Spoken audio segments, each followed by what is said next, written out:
وہ جھکی اور انٹرکام کی تار اٹھا کے سیدھی ہوئی. وہ ساکٹ سے نکلی ہوئی تھی.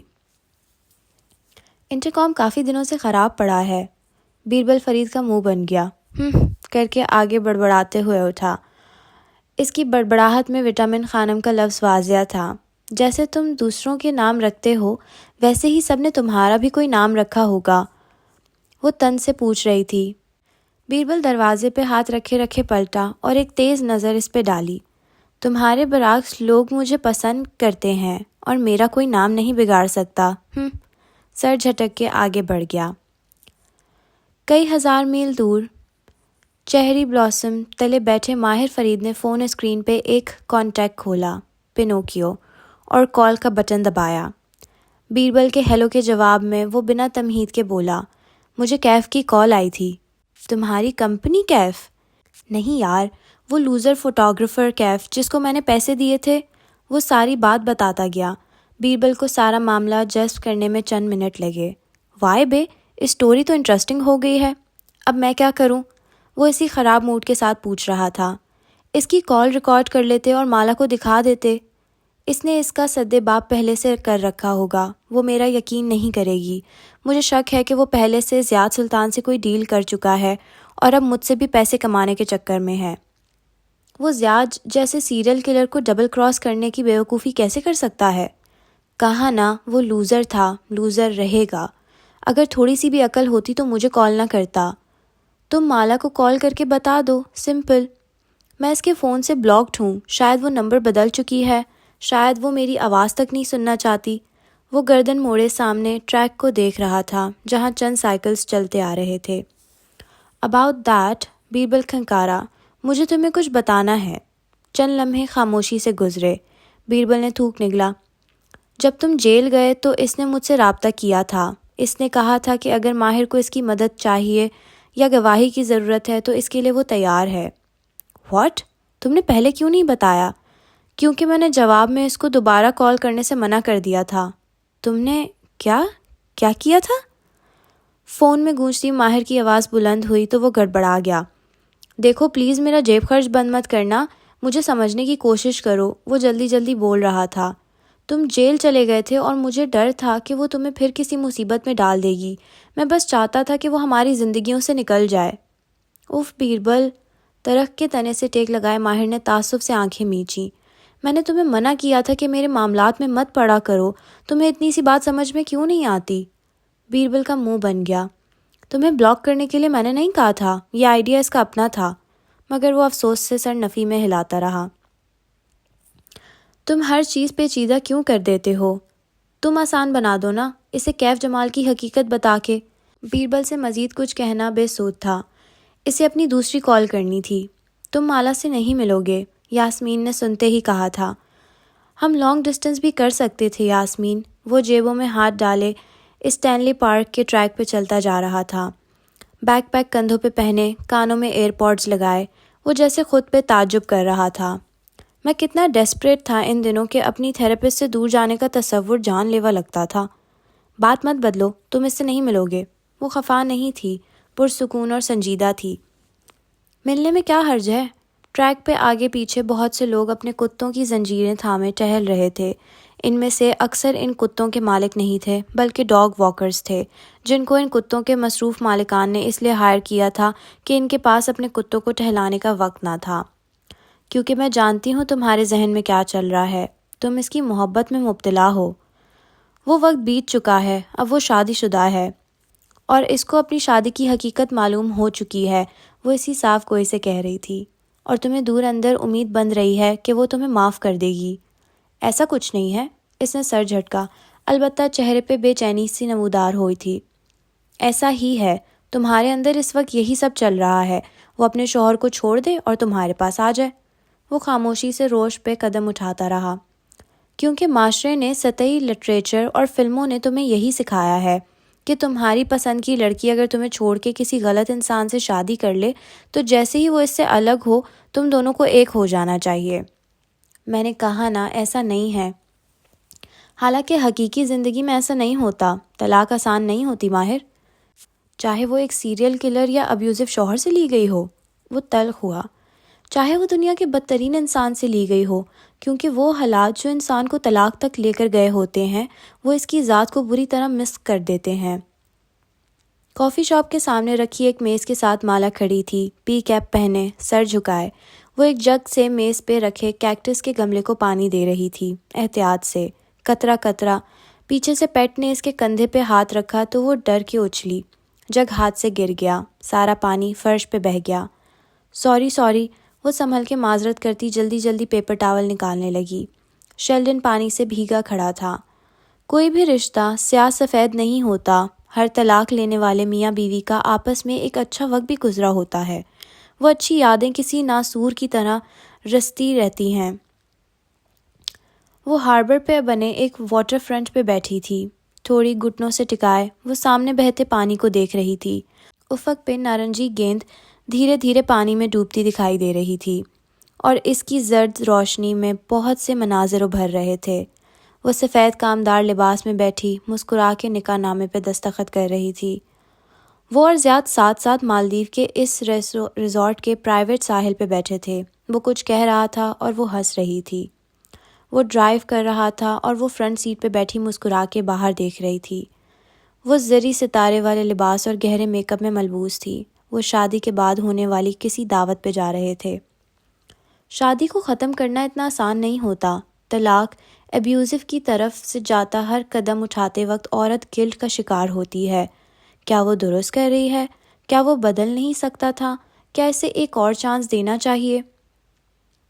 وہ سیو آن فوڈز کے کاؤنٹر پہ کھڑی اپنی گروسری کو بیگز میں ڈال رہی تھی۔ دفعتاً پلٹ کے دیکھا، اس سے قدرے فاصلے پہ کیف جمال کھڑا تھا۔ اسے دیکھ کے سر کو اس بات میں جنبش دی، جیسے تسلی دی ہو کہ وہ قریب ہی ہے، کوئی اس کا کچھ نہیں بگاڑ سکے گا۔ وہ ہلکا سا مسکرائی اور واپس اپنی ٹرالی کی طرف جھک گئی۔ اور طلاق ہونے کے کچھ عرصے بعد تک عورت کے اندر یہی سب چلتا رہتا ہے، کیا اس نے درست کیا؟ کہیں وہ پچھتائے گی تو نہیں؟ ابیوزو شادیاں لڑکیوں کو سیلف اسٹیم کو تباہ کر دیتی ہیں، ان کا اپنے اوپر سے اعتبار ختم ہو جاتا ہے۔ رات اس اپارٹمنٹ بلڈنگ کو سیاہ پروں میں چھپائے ہوئے تھی۔ وہ بتیاں بجھائے کھڑکی کے پردے برابر کر رہی تھی۔ ایک جھری سے باہر جھانکا، کیف اپنی کار پہ وہاں سے جاتا دکھائی دے رہا تھا۔ ایک طلاق کے تجربے سے گزرتی عورت ذہنی طور پہ اتنی توڑ پھوڑ کا شکار ہوتی ہے کہ وہ اگلی شادی یا اگلے مرد کے بارے میں نہیں سوچ سکتی، نہ سوچنا چاہیے۔ جو عورتیں ایک شادی سے نکل کے فوراً کسی دوسرے رشتے میں خود کو داخل کر لیتی ہیں اس خوف سے کہ کہیں وہ اکیلی نہ رہ جائیں، وہ بہت بڑی غلطی کرتی ہیں۔ کمرے میں نیم اندھیرا تھا۔ اس کی روم میٹ اپنے بستر پہ کروٹ لیٹے سو رہی تھی، مگر وہ جاگی ہوئی تھی۔ قالین پہ بیٹھے، دیوار سے ٹیک لگائے، وہ اسکیچ بک پہ تیز تیز انگلیاں چلا رہی تھی۔ آنکھیں بھیگی ہوئی تھیں۔ ایک پھولوں سے سجی بیکری کا خاکہ سا ابھر رہا تھا۔ کسی مرد کو طلاق سے گزرتی عورت کی زندگی میں کچھ عرصے تک بالکل مداخلت نہیں کرنی چاہیے، کیونکہ وہ عورت کا ایک ولنریبل وقت ہوتا ہے۔ ایسے میں درست فیصلے نہیں کر سکتی۔ وہ خوف اور بے اعتباری کا شکار ہوتی ہے۔ اسے پہلے خود کو ہیل کرنا ہوتا ہے، اپنے زخموں کو بھرنا ہوتا ہے، اپنی ذات کا اعتبار واپس حاصل کرنا ہوتا ہے۔ اس کے بعد اسے کسی نئے تعلق میں جانا چاہیے، ورنہ اس کا اگلا تعلق بھی کامیاب نہیں ہوتا۔ وہ خاموشی سے ٹریک پہ چلتا کانوں میں گونجتی یاسمین کی آواز سن رہا تھا۔ طلاق لینے والے اکثر لوگ اکیلے رہ جانے کے خوف سے ایک بہت بڑی غلطی کرتے ہیں۔ وہ سمجھتے ہیں کہ طلاق نے جو زخم ان کو دیا ہے، جو دکھ اور غم ان کی ذات کے اندر بیٹھ گیا ہے، یہ اگلی شادی سے ٹھیک ہو جائے گا۔ ان کو جیسے ہی کسی نئے شخص سے محبت ہوگی، وہ ان کا زخم بھر دے گا۔ وہ اب پارک کے دہانے تک آن پہنچا تھا۔ اس کا رخ پارکنگ میں کھڑی اپنی کار کی جانب تھا۔ حالانکہ اس دنیا کا حساب الٹا ہے، انسان کو ایسے نہیں بنایا گیا کہ کوئی دوسرا انسان اس کے ٹوٹے دل کو جوڑ سکے۔ انسان کو بریک اپ کے بعد خود کو تندرست کرنا ہوتا ہے، اپنی ذات پہ فوکس کرنا ہوتا ہے۔ پھر جب وہ اپنے آپ میں مطمئن ہو جاتا ہے، خوش اور خود انحصار، تب اسے اگلے تعلق کے بارے میں سوچنا چاہیے۔ وہ زخموں سے بھرا دل لے کر اگلے تعلق میں جائے گا تو دوسرے انسان کو بھی زخمی کر دے گا۔ زیاد نے مالا کے ساتھ یہی کیا تھا۔ وہ پرانے زخم سے خود کو تندرست کیے بغیر نئے تعلق میں بند گیا تھا، اسی لیے وہ خوش نہیں رہ سکا۔ وہ بڑبڑا رہا تھا، وہ یقیناً اس میں کسی دوسری عورت کو تلاش کر رہا تھا۔ چونکہ وہ اندر سے ناخوش تھا تو اسے لگا اس کے کرب کی وجہ مالا ہے۔ اس نے اپنے اندر کی ناخوشی اپنے رشتے میں انڈیل دی اور یوں وہ اسے چھوڑ کے چلی گئی۔ وہ اب کار کے ساتھ ٹیک لگائے کھڑا تھا، خاموشی سے اسے سنتا ہوا۔ اس وقت اس کی زندگی میں واپس جا کے تم اس کو کنفیوز کرو گے۔ اسے اپنے لیے زیاد کو چھوڑنا ہے، تمہارے لیے نہیں ماہر۔ میں اس لیے نہیں ملنا چاہتا یاسمین، وہ بے بسی سے ہاتھ اٹھائے کہہ رہا تھا۔ پارکنگ لاٹ میں کھڑا تنہا مرد جسے دور سے دیکھو تو لگے کہ وہ خود سے باتیں کر رہا ہے، وہ مشکل میں ہے۔ میں اس سے نکالنا چاہتا ہوں۔ وہ میری کلائنٹ نہیں ہے، تم ہو، مجھے تمہاری بھلائی سوچنی ہے، اور اگر تم اس وقت اس کی زندگی میں گئے تو تم خود کو اور اس کو دونوں کو ہرٹ کرو گے۔ اسی لیے میں تمہارے ساتھ لانگ ڈسٹنس نہیں کرتا یاسمین خانم۔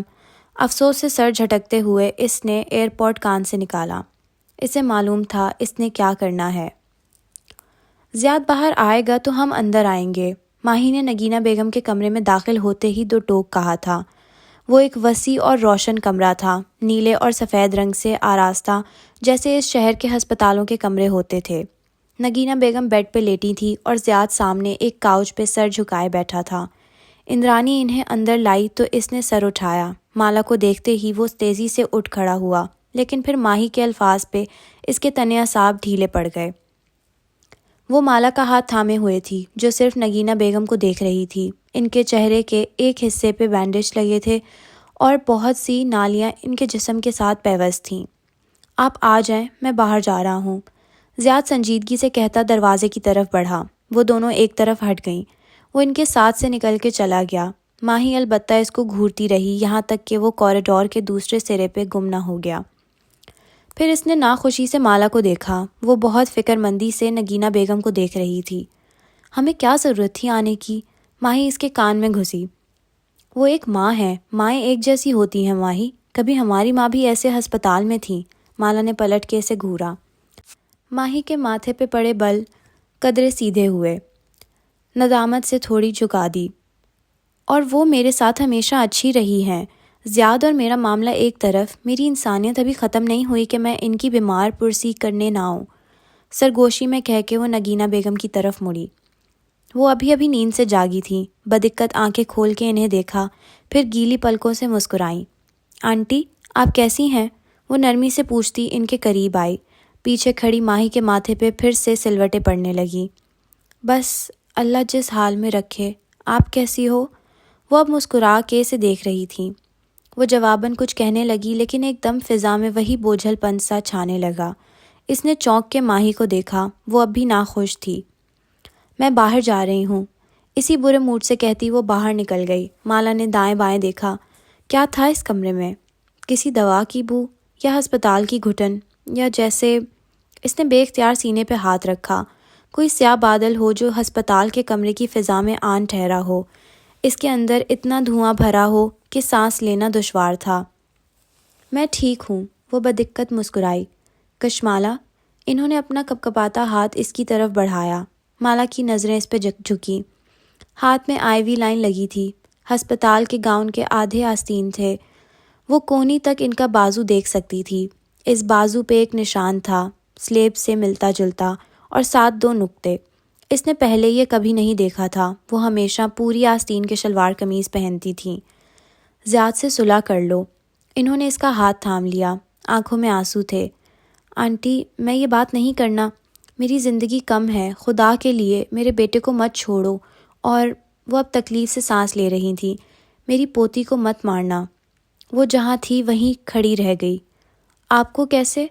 مجھے خواب آیا تھا بیٹے، میں جانتی ہوں اس بارے میں، خدا کے لیے اس کو مت مارنا۔ انہوں نے اپنے بوڑھے ہاتھ اس کے سامنے جوڑے، آنکھوں سے آنسو بہہ رہے تھے۔ اور زیاد؟ اس کی آنکھیں بھیگنے لگیں۔ وہ نہیں جانتا، وہ بدقت بول رہی تھیں۔ خدا کے لیے اس کو مت مارنا، وہ بہت قیمتی ہے۔ انہوں نے اس کا ہاتھ اپنے ہاتھ میں تھام لیا۔ وہ کچھ اور بھی کہہ رہی تھی لیکن اس لمحے کچھ ہوا۔ اسے کچھ چبھا تھا ہتھیلی پہ۔ اس نے چونک کے اپنا ہاتھ نکالا، پھر دیکھا۔ نگینہ بیگم کی انگلی میں ایک انگوٹھی تھی، ایک پلین انگوٹھی۔ وہ اسے پلین ہی سمجھتی تھی لیکن اس نے آج دیکھا تھا کہ وہ پلین نہیں تھی۔ اس کا سبز نگینہ اندر کی طرف مڑا ہوا تھا، وہ قدرے نوکیلا تھا، اس کی نوک اسے چبھی تھی زور سے، اتنی زور سے کہ اسے کچھ یاد آیا تھا۔ یہی چبھن یہ پہلے بھی سے محسوس ہوئی تھی، وہ اس چبھن کو پہچانتی تھی، مگر کہاں، کب؟ اس نے ہتھیلی کی پشت سے گیلا گال صاف کیا۔ آپ ریسٹ کریں، میں پھر آؤں گی۔ یہ ان کی باتیں نہیں تھیں جنہوں نے اسے غیر آرام دہ کر دیا تھا، یہ فضا کا بوجھل پن تھا، کچھ عجیب سا، جیسے کوئی آسیب ہو۔ وہ جیسے ہی باہر آئی، تازہ ہوا اس کے چہرے سے ٹکرائی، اس نے کھل کے سانس لیا، جیسے کسی آگ سے جلتی ہوئی عمارت کے سیاہ دھوئیں سے باہر نکلی ہو، جیسے ابھی ابھی اس نے اپنی جان بچائی ہو۔ ماہی اس کا انتظار کر رہی تھی، اسے دیکھتے ہی اٹھ کھڑی ہوئی۔ وہ دونوں ابھی راہداری کے سرے تک آئی تھیں جب زیاد سامنے کھڑا دکھائی دیا۔ کیا ہم بات کر سکتے ہیں؟ وہ بے چینی سے ان کے قریب آیا، لیکن ماہی نے انگلی اٹھا دی۔ مجھ سے اور میری بہن سے دور رہو، ورنہ میں پولیس کو بلا لوں گی۔ میں اس ملک کی شہری ہوں، یہ بات مت بھولنا۔ انگلی اٹھا کے اس کو تنبیہ کی۔ البتہ مالا نے جیسے نہیں سنا، وہ زیاد کو نہیں دیکھ رہی تھی۔ زیاد سلطان جیسے اس کے لیے اب وجود نہیں رکھتا تھا، وہ بس ایک ہاتھ سے دوسری ہتھیلی کو پکڑے اپنے خیال میں آگے بڑھ رہی تھی۔ اس چبھن میں ایسا کیا تھا جو شناسا تھا؟ ماہی پارکنگ میں کار لینے گئی تو وہ داخلی لابی میں کھڑی ہو گئی۔ شیشے کی دیوار سے وہ کاؤنٹر کو دیکھ سکتی تھی۔ اندرانی وہاں کھڑی کاغذات پہ سائن کر رہی تھی۔ مالا نے پتلیاں سکوڑ کے اس کو دیکھا۔ اندرانی اب پرس میں سے کچھ نکال رہی تھی، کینیڈین ڈالرز کے نوٹ، یعنی نگینہ آنٹی کے پاس کسی قسم کی ہیلتھ انشورنس نہیں تھی، ورنہ وہ کیش کیوں پے کرتی؟ اس نے اطراف میں دیکھا، یہ اس شہر کا ایک مہنگا ترین ہسپتال تھا، وہ بنا انشورنس کے یہاں علاج کیسے افورڈ کر سکتی تھی؟ زیاد پیمنٹ کرتا تو وہ نوٹس نہ کرتی، اس کے پاس حرام حلال کا بہت پیسہ تھا، لیکن اندرانی، وہ اتنا سارا کیش لے کر کیوں گھوم رہی تھی؟ زیاد اسے اتنا پیسہ کیوں دے گا؟ وہ تو کسی کو اپنا بخار تک نہ دیتا۔ اس کی نگاہوں نے دور تک اندرانی کا پیچھا کیا تھا۔ اس کمرے میں سفید دھواں سا بھرا تھا، ایک کورا کینوس اسٹینڈ پہ جمع تھا، وہ سامنے اسٹول پہ بیٹھی تھی، سبز رومال بالوں پہ باندھے، وہ سوکھے برش کو دھیرے دھیرے کورے کینوس پہ رگڑ رہی تھی، ہر رگڑ کے ساتھ ایک تصویر سی ابھر رہی تھی، سونے کے کنگن پہنی، بھری بھری کلائیاں، وہ پرات میں رکھی سبزی کاٹ رہی تھیں، ان کی تصویر دیکھتے ہی دیکھتے حرکت کرنے لگی، وہ ایک دم پیچھے ہو گئی، سانس رک گیا، پلکیں جھپکنا بھول گئی، وہ سفید دوپٹہ سر پہ جمائے کانوں کے پیچھے اڑ سے چہرہ جھکائے کھیرے کاٹ رہی تھیں، دفعتاً سبز آنکھیں اٹھا کے اسے دیکھا، ان کی آنکھوں کے گرد جھریاں بہت کم تھیں، جلد ملائم تھی، وہ جوان دکھائی دیتی تھی۔ ماں، اس کی پلکیں بھیگنے لگیں۔ تم نے اسے کیوں منع کیا مالا؟ وہ غمزدہ نظر آ رہی تھی۔ کس کو؟ تم نے اس کو خود کو پکارنے سے کیوں منع کیا؟ وہ جیسے اس سے مایوس تھیں۔ ماں، میری زندگی میں پہلے ہی بہت مسائل چل رہے ہیں۔ آنسو اس کی آنکھوں سے ٹپ ٹپ گرنے لگے۔ مجھے پیسے چاہیے ہیں۔ معید مجھے باغ میں میرا حصہ نہیں دے رہا، زیاد اس شہر میں ہے، اور یہ بچہ کسی کو خود کو پکارنے سے منع نہیں کرتے۔ وہ اس کو نہیں سن رہی تھیں۔ ماں، معید میرا حق نہیں دے رہا، مجھے جے پی کو پیمنٹ کرنی ہے۔ وہ رونے لگی تھی زور زور سے۔ کشمالا، کشمالا، کسی نے اس کا کندھا جھنجھوڑا، وہ ایک دم اٹھ بیٹھی۔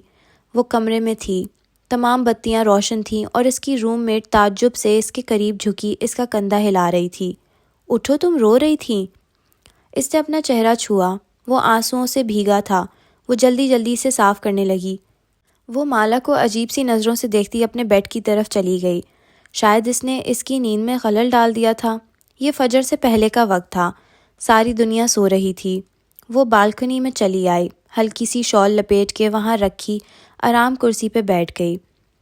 آنکھیں ابھی تک بھیگی ہوئی تھیں۔ معید، مجھے میرے حصے کے پیسے چاہیے ہیں۔ اس نے معید کو کال کی لیکن اس نے نہیں اٹھائی۔ وہ آج کل اس کی کالز نہیں اٹھاتا تھا۔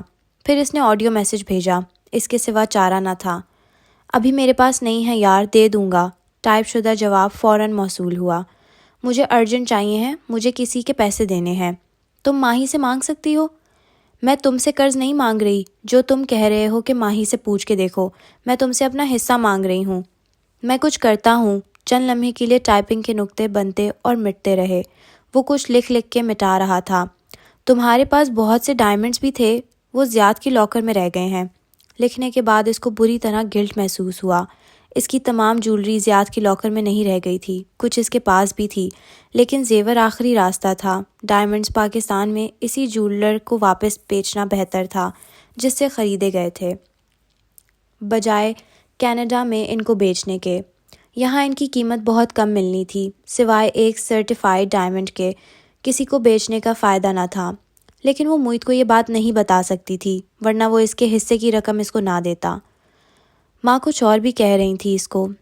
افق پہ ابھرتی سرخی کو دیکھ کے اسے یاد آیا۔ اس نے سر جھٹک دیا، وہ اس بارے میں نہیں سوچنا چاہتی تھی۔ آج اس کا آف تھا، آج وہ صرف سوئے گی، اور جب سو کے اٹھے گی تو گرین وال آئی لینڈ کی پبلک مارکیٹ جائے گی۔ وہ اپنے لیے گروسری خریدے گی اور وہ گھر آ کے کیک بیک کرے گی۔ اسے بہت میٹھا چاکلیٹ کیک چاہیے تھا اور تازہ بیک شدہ خستہ کوکیز بھی۔ اسے ماں کی بات کے بارے میں نہیں سوچنا تھا، اس کی زندگی میں زیادہ بڑے مسائل تھے۔ یہ جمعے کی سہ پہر تھی۔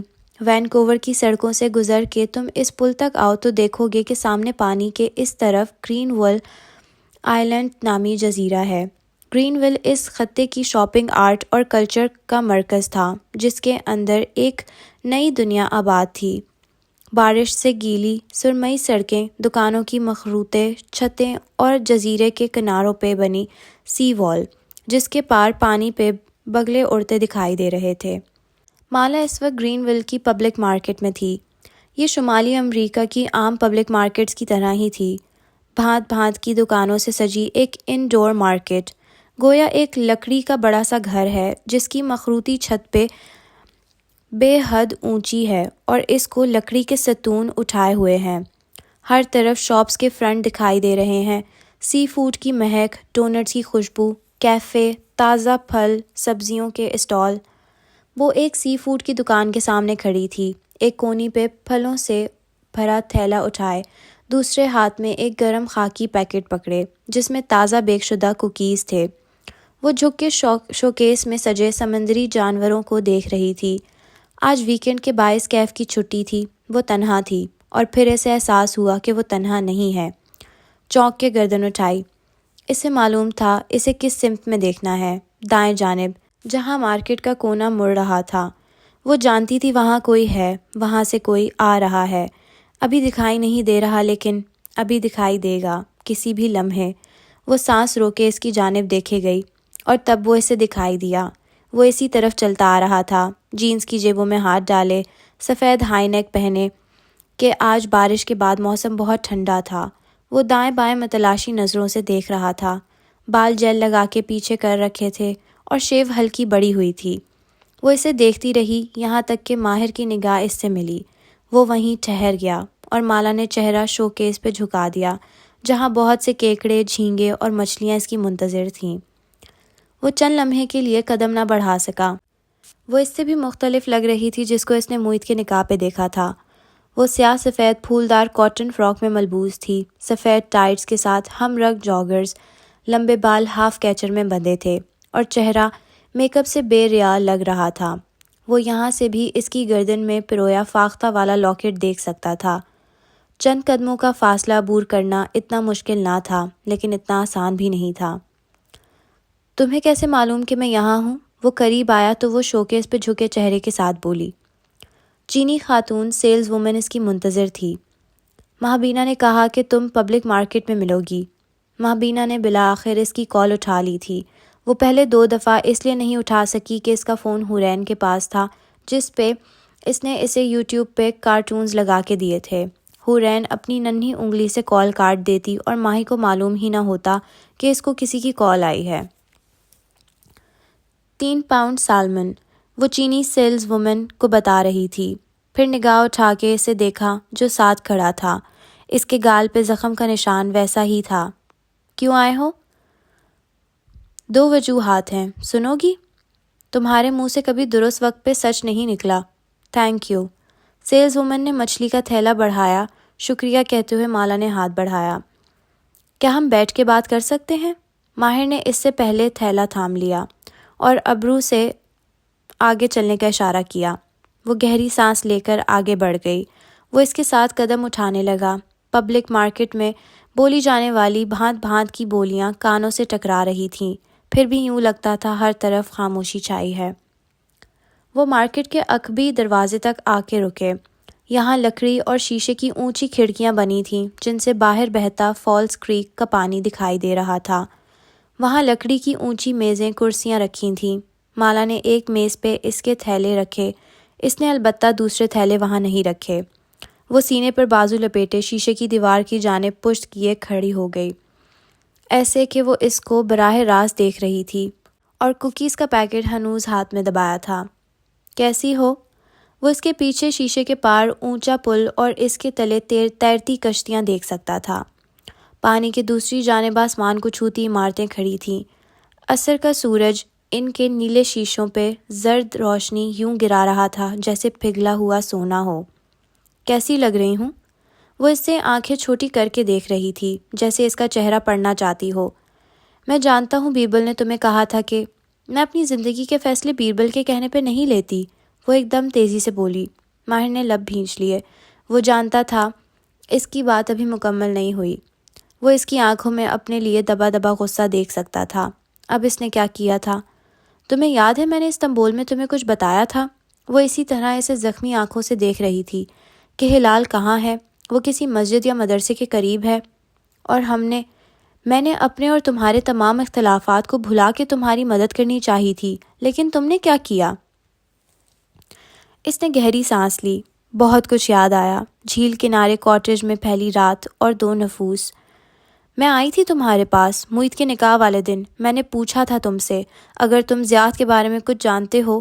اس کی آنکھیں گلابی ہوئیں، ان میں دکھ نہیں تھا، غصہ تھا، اور تم جانتے تھے اس کی حقیقت، تم ملے تھے اس سے، لیکن تم خاموش رہے، تم میرا اعتبار نہ کرتی۔ وہ میرا قصور ہوتا، میرا۔ اس نے سینے پہ انگلی سے دستک دی۔ میں تم سے تمہارے قصور کا پوچھ رہی ہوں، تم نے خاموشی کو چنا اور میں اس آدمی کے ساتھ واپس چلی گئی۔ مجھے اس وقت نہیں معلوم تھا کہ وہ کسی انسان کو قتل کر سکتا ہے۔ جب معلوم ہوا تو میں نے تمہیں کالز کی تھیں، تم نے جواب نہیں دیا، تب دیر ہو چکی تھی۔ وہ دونوں شیشے اور لکڑی سے بنی دیوار کے ساتھ آمنے سامنے کھڑے تھے۔ قریب میں ایک فیملی آ کے کرسیاں سنبھالنے لگی تو مالا نے آواز اونچی کی، جب مجھے تمہاری بہن کے بارے میں اتنا سا بھی، انگلی اور انگوٹھے کے درمیان خلا بنا کے دکھایا، معلوم ہوا تو میں نے تمہیں کال کی تھی۔ مویت کے نکاح پہ میں نے تمہیں کہا کہ میں تمہارا اعتبار کروں گی، لیکن تم چپ رہے، پھر اب کیوں آئے ہو؟ اب کچھ بتاؤں تو اعتبار کرو گی؟ ماہر نے اسی سنجیدگی سے ابرو اٹھایا۔ مالا نے سر جھٹکا۔ اب ایسا کیا ہے جو میں نہیں جانتی؟ کیف جمال، تمہارا باڈی گارڈ۔ تمہارا مطلب ہے اصلی کیف جمال؟ وہ تلخ ہوئی تو ماہر نے گہری سانس لی۔ کیا وہ اس کے ایک فریب کو بھلا نہیں سکتی تھی؟ ہاں، وہ لوزر جس کو میں نے پیسے دیے تھے، وہ تمہیں دھوکہ دے رہا ہے۔ اوہ پلیز، وہ بڑبڑاتے ہوئے اپنے تھیلے اٹھانے لگی۔ تم اس پر کیسے اعتبار کر سکتی ہو؟ وہ دروازے کی طرف بڑھی تو وہ تیزی سے اس کے پیچھے لپکا۔ میں بھی بات کر رہا ہوں مالا، تم ہمیشہ کی طرح جگہ چھوڑ کے نہیں جا سکتی۔ لیکن وہ دروازہ کھول کے باہر نکل گئی۔ یہی اس کا ڈیفنس میکینزم تھا، اور ماہر کا ڈیفنس میکینزم کسی کے پیچھے نہ جانا تھا، لیکن اس وقت اسے جانا تھا۔ تم اس پر کیسے اعتبار کر سکتی ہو؟ وہ تیز قدموں سے چلتا اس کے قریب پہنچا۔ تمہارے اور زیاد کے دیے سبق کے بعد میں کسی پر اعتبار نہیں کر سکتی۔ وہ رک گیا، وہ آگے چلتی گئی۔ تم میرے ایک جھوٹ کو معاف نہیں کر سکتی؟ وہ پیچھے سے پکار کے بولا۔ مالا کے قدم رکے، اس نے پلٹ کے اسے دیکھا۔ وہ روش کے کنارے پہ کھڑا جیسے تھک کے اسے دیکھ رہا تھا۔ سمندری بگلے اس کے عقب سے اڑتے ہوئے پانی کی طرف جا رہے تھے۔ زیاد نے مجھ سے کہیں زیادہ جھوٹ بولے، تم نے اس کو مجھ سے زیادہ چانسز دیے۔ وہ قدم قدم چلتا اس کے قریب آنے لگا۔ اس کی آنکھوں میں بہت سے شکوے تھے۔ تم ابھی تک اس سے علیحدہ بھی نہیں ہوئی، شاید کبھی نہ ہو، لیکن… وہ اس کے عین مقابل آ کے رکا۔ اس کے عقب میں پانی کے پار کھڑی اونچی عمارتیں زرد روشنی میں چمک رہی تھیں۔ لیکن میری ایک غلطی کو تم نے کبھی معاف نہیں کیا۔ دھوپ کی دم توڑتی کرنیں ماہر کو پشت پہ آ کے رک گئیں۔ اب وہ سائے میں کھڑی تھی۔ کیوں؟ وہ پوچھ رہا تھا۔ کیونکہ تم زیاد سے بہتر تھے۔ اس کے چہرے پہ کچھ ایسا زخمی کر دینے والا تھا کہ وہ چند لمحے کچھ بول نہ سکا۔ اس کے تنے اعصاب ڈھیلے ہو گئے۔ وہ قدم قدم چلتی قریب رکھے بینچ کی طرف بڑھ گئی، تھیلے درمیان میں رکھے اور دائیں کنارے پہ بیٹھ گئی۔ تم میرے باڈی گارڈ تھے کیف، رک کے تصحیح کی۔ وہ اب سامنے پانی کو دیکھ رہی تھی۔ وہ بنا چاپ کے بینچ کے دوسرے کنارے پہ بیٹھا۔ میں نے تمہارے ہاتھ میں اپنی زندگی تھمائی تھی، تمہیں مجھے دھوکہ نہیں دینا چاہیے تھا۔ پھر چہرہ موڑ کے اسے دیکھا۔ وہ اب پانی کو دیکھ رہا تھا۔ ایک لگژری بوٹ پل کے نیچے سے گزر کے ان کے قریب آ رہی تھی۔ ہماری زندگی بہت مختلف ہوتی اگر تم مجھ سے ماہر فرید بن کے ملتے۔ تم میری بات کا اعتبار نہ کرتی۔ وہ قریب آتی سفید کشتی پہ نظریں جمائے ہوئے تھا۔ لوگوں نے عرصہ ہوا ماہر فرید کا اعتبار کرنا چھوڑ دیا تھا۔ تم نے میرا وہ وقت نہیں دیکھا۔ اس کے چہرے پہ پرانے زخموں کو چھیڑنے سے اٹھنے والی تکلیف کی لکیریں ابھر رہی تھیں۔ وہ چند لمحے اس کا چہرہ دیکھتی رہی، پھر گردن موڑ لی۔ میں نے تمہیں عرصہ پہلے معاف کر دیا تھا، میں ان باتوں سے بہت آگے بڑھ چکی ہوں۔ ماہر نے چونک کے اسے دیکھا، کچھ کہنے کے لیے لب کھولے لیکن پھر سر جھٹک دیا۔ تم نے کیف جمال کو کیوں ہائر کیا؟ وہ تمہیں دھوکہ دے رہا ہے۔ تمہیں میری فکر کرنے کی ضرورت نہیں ہے ماہر، میں اپنا خیال خود رکھ سکتی ہوں۔ اس کی آنکھوں میں پہلے تعجب ابھرا اور پھر بے یقینی۔ یعنی تم جانتی ہو وہ تمہیں دھوکہ دے رہا ہے؟ ظاہر ہے میں جانتی ہوں، وہ زیاد کے لیے کام کر رہا ہے۔ ایک بگلا پھدکتا ہوا اس کے پیروں کے قریب آ رکھا۔ اپنی لمبی چونچ اٹھائے وہ اب مالا کے ہاتھ میں پکڑے کوکیز کے پیکٹ کو دیکھ رہا تھا۔ وہ ابھی تک گرم تھا۔ تم نے اسے کیوں ہائر کیا؟ کیونکہ زیاد اسی شہر میں ہے۔ وہ اب بھورے پیکٹ کا کنارہ پھاڑ رہی تھی۔ وہ چونکا، پھر اس کے ہاتھ کو دیکھا۔ وہ پیکٹ کا منہ کھول کے اس کی طرف بڑھائے ہوئے تھی۔ میں سمجھا تم اسے کھلانے لگی ہو۔ بگلے کی طرف اشارہ کیا جو امید سے اس کے قدموں کے قریب بیٹھا تھا۔ اس کو کھلانا جرم ہے۔ وہ سادگی سے اسے دیکھ رہی تھی۔ ماہر نے ایک نظر ان بسکٹس کو دیکھا۔ اسے کچھ یاد آیا۔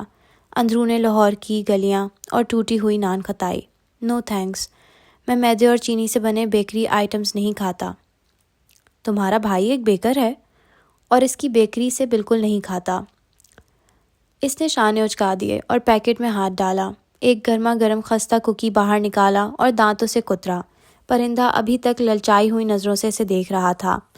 کیف جمال میرے پاس آیا تو اس نے کہا کہ وہ ایک ویکینڈ پہ فوٹوگرافی کا کام کرتا ہے، ویک ڈیز پہ فارغ ہوتا ہے۔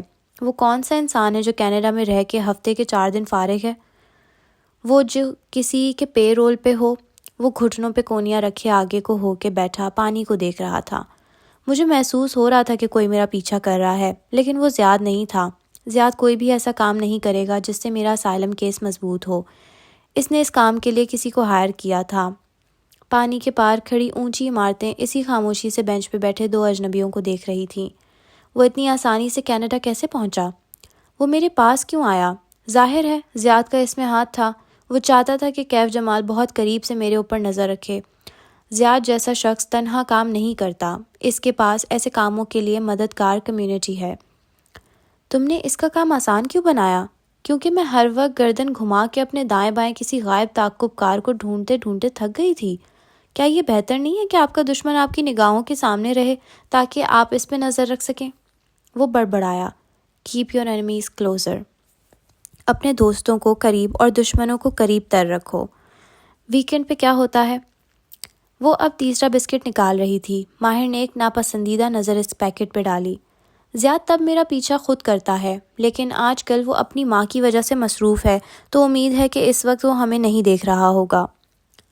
اس کی ماں کو کیا ہوا؟ Blood cancer. اس نے جھرجھری سی لے کر سر جھٹکا۔ تم مجھ سے ملنے کیوں آئے ہو؟ سنجیدگی سے یاد دلایا، ساتھ ہی کلائی پہ بندھی گھڑی دیکھی۔ کیا اس کو دیر ہو رہی تھی یا وہ بتانا چاہ رہی تھی کہ وہ اس کے ساتھ زیادہ دیر نہیں بیٹھنا چاہتی؟ وہ فیصلہ نہ کر سکا۔ مجھے کیف نے کال کی تھی، وہ میرے ساتھ بھی ڈیل کرنا چاہ رہا تھا۔ میں تمہیں کیف کے دھوکے سے بچانا۔ میری طرف دیکھو ماہر، تمہیں کیا نظر آتا ہے؟ وہ رخ موڑ کے اسے براہ راست دیکھنے لگی۔ میں ایک سائیکوپیتھ قاتل کی بیوی ہوں جو اپنے شوہر سے بچنے کے لیے 7 سمندروں کا سفر کر کے یہاں آئی ہے۔ وہ آدمی میرے ساتھ کچھ بھی کر سکتا ہے کیونکہ میں اس سے طلاق لے رہی ہوں۔ جب تک وہ آزاد گھومے گا میری جان خطرے میں رہے گی۔ اس لیے مجھے یہ نہ بتاؤ کہ تم مجھے بچانا چاہتے ہو۔ کوئی کسی کو نہیں بچا سکتا۔ میں یہاں اکیلی ہوں اور مجھے اکیلے سروائیو کرنا ہے۔ تم میرے لیے کچھ نہیں کر سکتے، نہ میں چاہتی ہوں کہ تم میری زندگی میں مداخلت کرو۔ میں تمہاری زندگی میں مداخلت کرنے نہیں آیا۔ اس کی آواز دھیمی تھی۔ وہی بات دہرانے آیا ہوں جو میں نے تمہیں لاہور میں کہی تھی۔ لاہور! اس شہر کے ذکر سے ایک دم بہت کچھ یاد آیا۔ اندرون لاہور کی گلیاں، ٹوٹی ہوئی نان خطائی۔ کیا تم میری بہن کو ڈھونڈنے میں میری مدد کر سکتی ہو؟ میں نہیں جانتی تمہاری بہن کہاں ہے، زیاد جانتا ہے۔ ایک لمحے کے لیے پانی کے کنارے کھڑی تمام عمارتیں خاموش ہو گئیں، بگلے اڑنا بھول گئے اور کشتیاں رک گئیں۔ اس نے میرے سامنے اعتراف کیا تھا کہ وہ ہلال کی لوکیشن جانتا ہے، وہ سرکار کا کلائنٹ ہے۔ کوچ، وہ بڑبڑائی، وہ کہہ رہا تھا، تم اور زیاد الگ ہو یا نہ ہو، میں تمہارے کسی فیصلے میں مداخلت نہیں کروں گا۔ مجھے اپنی بہن چاہیے اور اس وقت صرف زیاد سلطان ہے جو اس کو واپس لا کے دے سکتا ہے۔ وہ خاموشی سے بغور اس کو دیکھے گئی۔ وہ دھیمی آواز میں کہہ رہا تھا، میں نہیں جانتا تمہارا ہلال کے ساتھ کیا تعلق ہے، لیکن کچھ ہے، کچھ ایسا جو میری اور تمہاری سمجھ سے اوپر ہے۔ میں انسانوں کے بارے میں کبھی غلط نہیں ہوتا، تم میری مدد کر سکتی ہو۔ وہ ٹھہرا۔ بدلے میں، مالا نے افسوس سے سر جھٹکا۔ بدلہ، یہ طے تھا کہ ماہر فرید لین دین کے بغیر کوئی بات نہیں کر سکتا تھا۔ بدلے میں تم جو کہو گی میں کروں گا، تم مجھ سے کچھ بھی مانگ سکتی ہو، میں تمہاری مدد نہیں کر سکتی۔ اس کا جواب اتنی تیزی سے آیا تھا کہ چند لمحے کے لیے وہ کچھ بول نہ سکا، بس اسے دیکھے گیا۔ وہ اب اپنے تھیلے اٹھا رہی تھی۔ مالا، اس کی آواز میں زمانے بھر کی شکایتیں تھیں۔ میں تمہاری مدد نہیں کر سکتی کیونکہ تم اپنی بہن کو ڈھونڈنا ہی نہیں چاہتے۔ وہ تھیلے لیے اٹھ کھڑی ہوئی۔ وہ چونک کے گردن اٹھا کے اسے دیکھنے لگا۔ میں اتنے برس سے اس کو ڈھونڈ رہا ہوں، تم اس کو نہیں، اس جادوگر کو ڈھونڈ رہے ہو۔ وہ ناسمجھی سے اسے دیکھتے ہوئے کھڑا ہوا۔ تم آج تک اسے تلاش نہیں کر پائے کیونکہ تم اس کو تلاش نہیں کر رہے ماہر فرید۔ وہ اسی سنجیدگی سے اس کی آنکھوں میں دیکھ رہی تھی۔ وہ دونوں بینچ کے ساتھ کھڑے تھے، ایک طرف روش پہ چلتے لوگ تھے اور دوسری جانب پانی پہ دم توڑتی نارنجی کرنیں۔ تم میری زندگی میں کیوں آئے؟ ہلال کے لیے؟ نہیں، تم سرکار کی تلاش میں تھے کیونکہ تمہیں کسی نے کہا تھا کہ حورِ جہاں کی بیٹی سرکار کو جانتی ہے، کیونکہ سرکار میرے اوپر جادو کر رہا تھا۔ تم سرکار کے ساتھ obsessed ہو ماہر۔ ہلال اس کے پاس ہے، اگر میں اس جادوگر کو ڈھونڈ لوں تو تم اس کو صرف ہلال کے لیے نہیں تلاش کر رہے، تمہیں اس سے اپنا انتقام بھی چاہیے۔ اس نے کوکی کے خالی پیکٹ کا کنارہ پھاڑا، پھر پرس سے ایک پین نکالا۔ وہ سر جھکائے اس کے ہاتھوں کی حرکت دیکھ رہا تھا۔ وہ ایک ہتھیلی پہ بھورا کاغذ رکھے اس پہ پین سے کچھ لکھ رہی تھی۔ جس دن تمہیں یہ سمجھ آ جائے کہ تمہیں صرف اور صرف اپنی بہن کو ڈھونڈنا ہے، مجھے کال کرنا، میں تمہاری مدد کروں گی۔ ماہر فرید نے کاغذ تھام لیا۔ اس پہ ایک موبائل نمبر درج تھا۔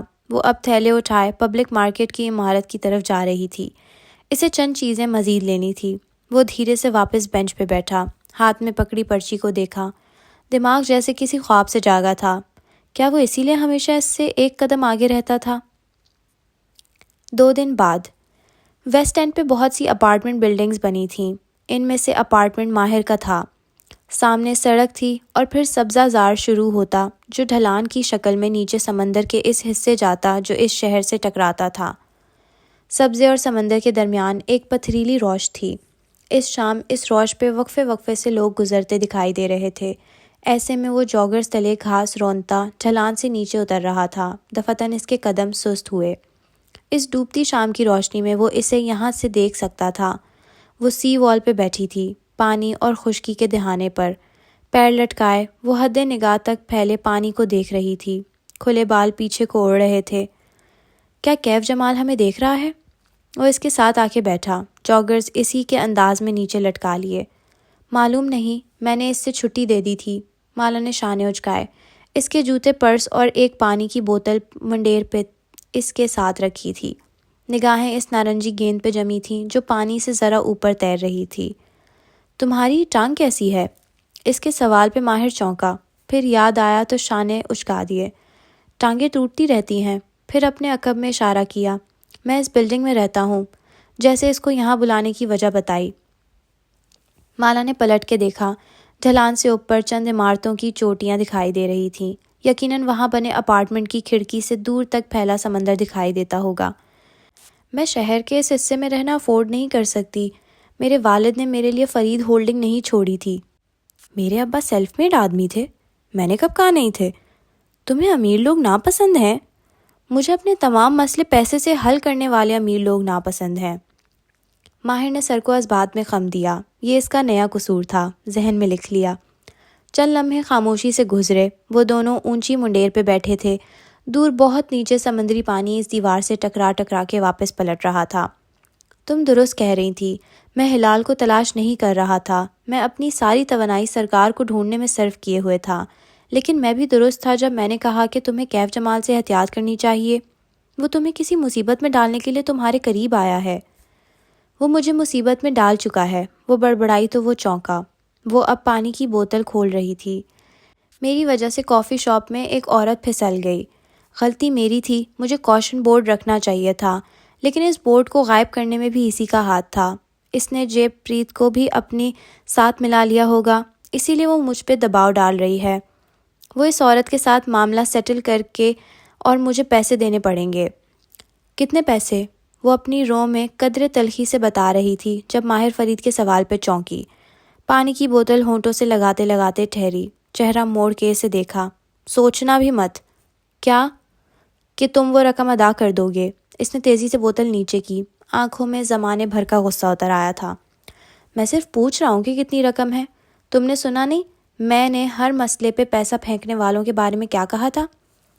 تمہیں ماہر فرید کو ناپسند کرنے کے لیے وجہ نہیں چاہیے۔ اس نے شانے اچکا دیے۔ وہ اسی برہمی سے اسے گھور رہی تھی۔ میں تم سے ملنے اس شرط پہ آئی تھی کہ تم میری زندگی میں مداخلت نہیں کرو گے، لیکن تم نہیں بدلو گے، تم ہمیشہ وہی کرو گے جو کرتے آئے ہو۔ مثلاً وہ سکون سے سن رہا تھا۔ تم اسے جیسے غصے سے بولا نہیں گیا، چند گہرے سانس لیے۔ تمہارا سب سے بڑا مسئلہ کیا ہے جانتے ہو؟ تم کبھی صاف بات نہیں کرتے ہو، پسے پردہ ڈیلز کرتے ہو، ہر انسان کو مینیپولیٹ کرتے ہو۔ میرے ساتھ تم نے یہی کیا۔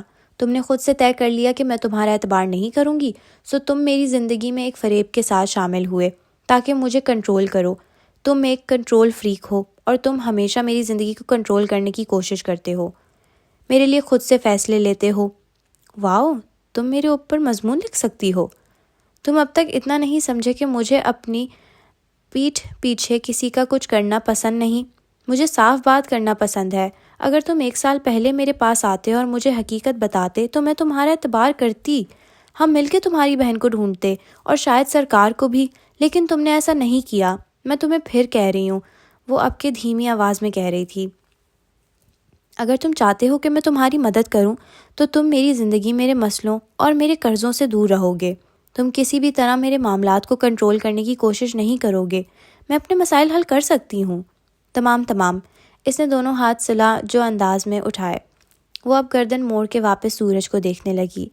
اس کے ماتھے کے بل برقرار تھے، جیسے اسے ماہر فرید پہ ڈھیروں غصہ آیا ہو۔ چند ثانیے یوں ہی خاموشی سے کٹ گئے۔ کیا اب تم مجھ پہ اعتبار کرتی ہو؟ وہ بغور اس کے چہرے کو دیکھ رہا تھا۔ میں کسی پہ اعتبار نہیں کرتی۔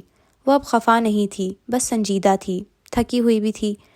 ہمیں وہ مدرسہ مل گیا تھا جہاں اس نے ہلال کو رکھا تھا، لیکن جب تک ہم وہاں گئے بہت دیر ہو چکی تھی۔ وہ ہلال کو وہاں سے لے گیا تھا۔ اس نے رک کے اپنی بات پہ زور دیا۔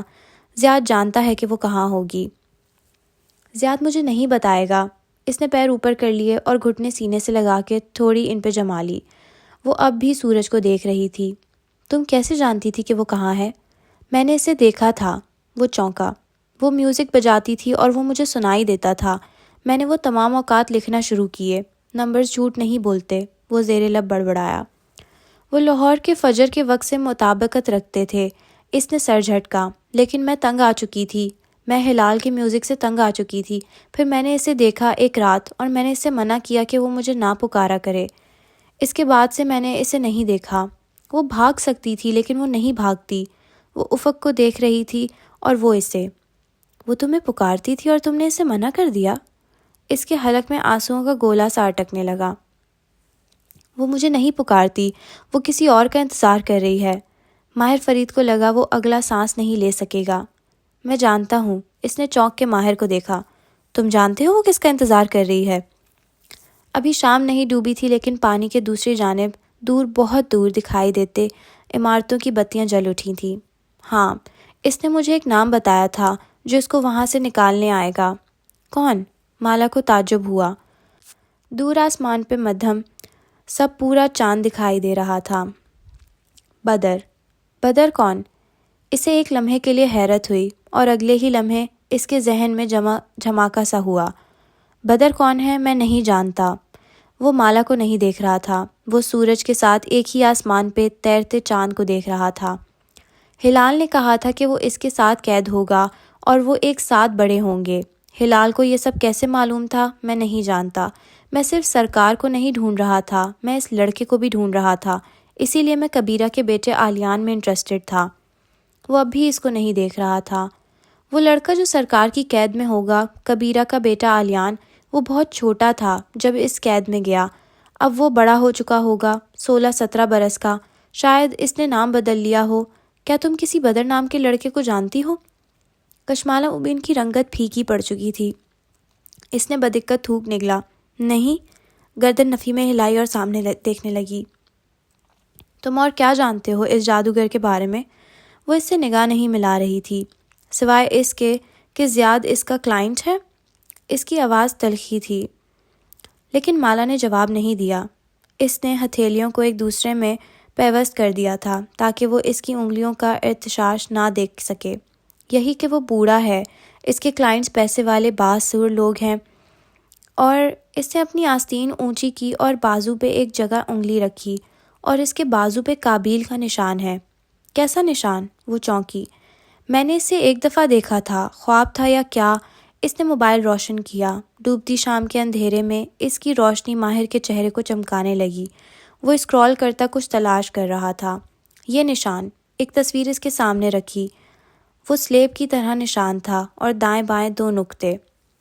یہ کابیل کا نشان ہے، زیاد کا کالنگ کارڈ۔ وہ اس نشان کو اپنے شکار کی لاش کے ساتھ بناتا ہے۔ وہ اب فون واپس جیب میں ڈالتے ہوئے پانی کو دیکھتے ہوئے سوچ رہا تھا، اور میں کیا جانتا ہوں اس جادوگر کے بارے میں؟ وہ بالکل گمسم سی اس کو دیکھ رہی تھی۔ گردن پہ نگینے کی چبھن یاد آئی، اور بس یہی کہ وہ سحر عشق سے پیدا ہوئے بچے اغوا کرتا ہے۔ چاند نے پانی کو اپنے جانب کھینچا، لہریں زور سے فضا میں بلند ہوئیں اور پھر نیچے دیوار سے ٹکرائیں۔ کیا؟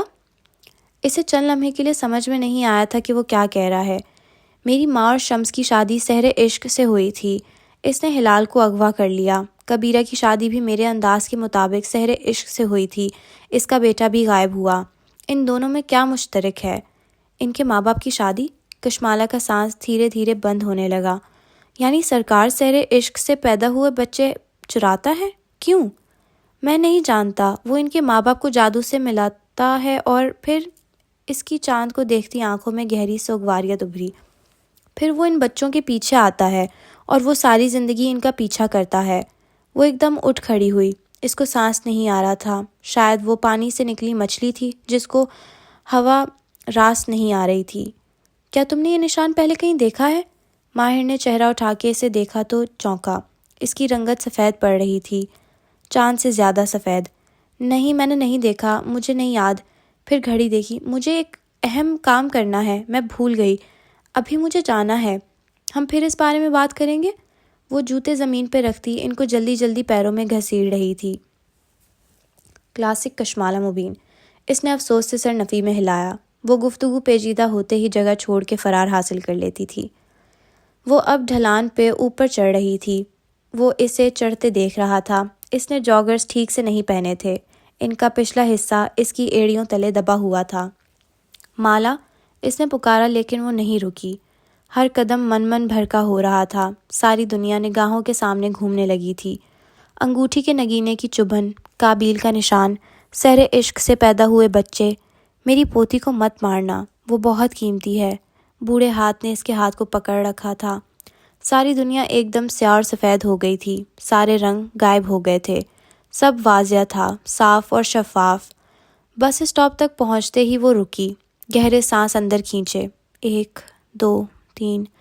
پھر موبائل اسکرین روشن کی۔ وہ گوگل میپس نہیں کھول رہی تھی، وہ ایک نمبر ملا رہی تھی۔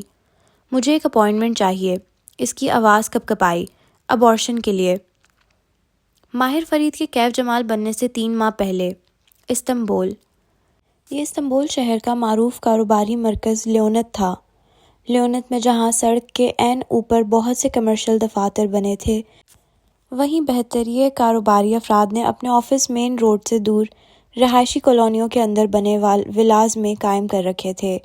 اس کا ایک مقصد ٹریفک کے بے ہنگم شور اور آلودگی سے خود کو محفوظ رکھنا تھا، بالخصوص ان افراد کے لیے جن کا کام تخلیقاتی نوعیت کا تھا۔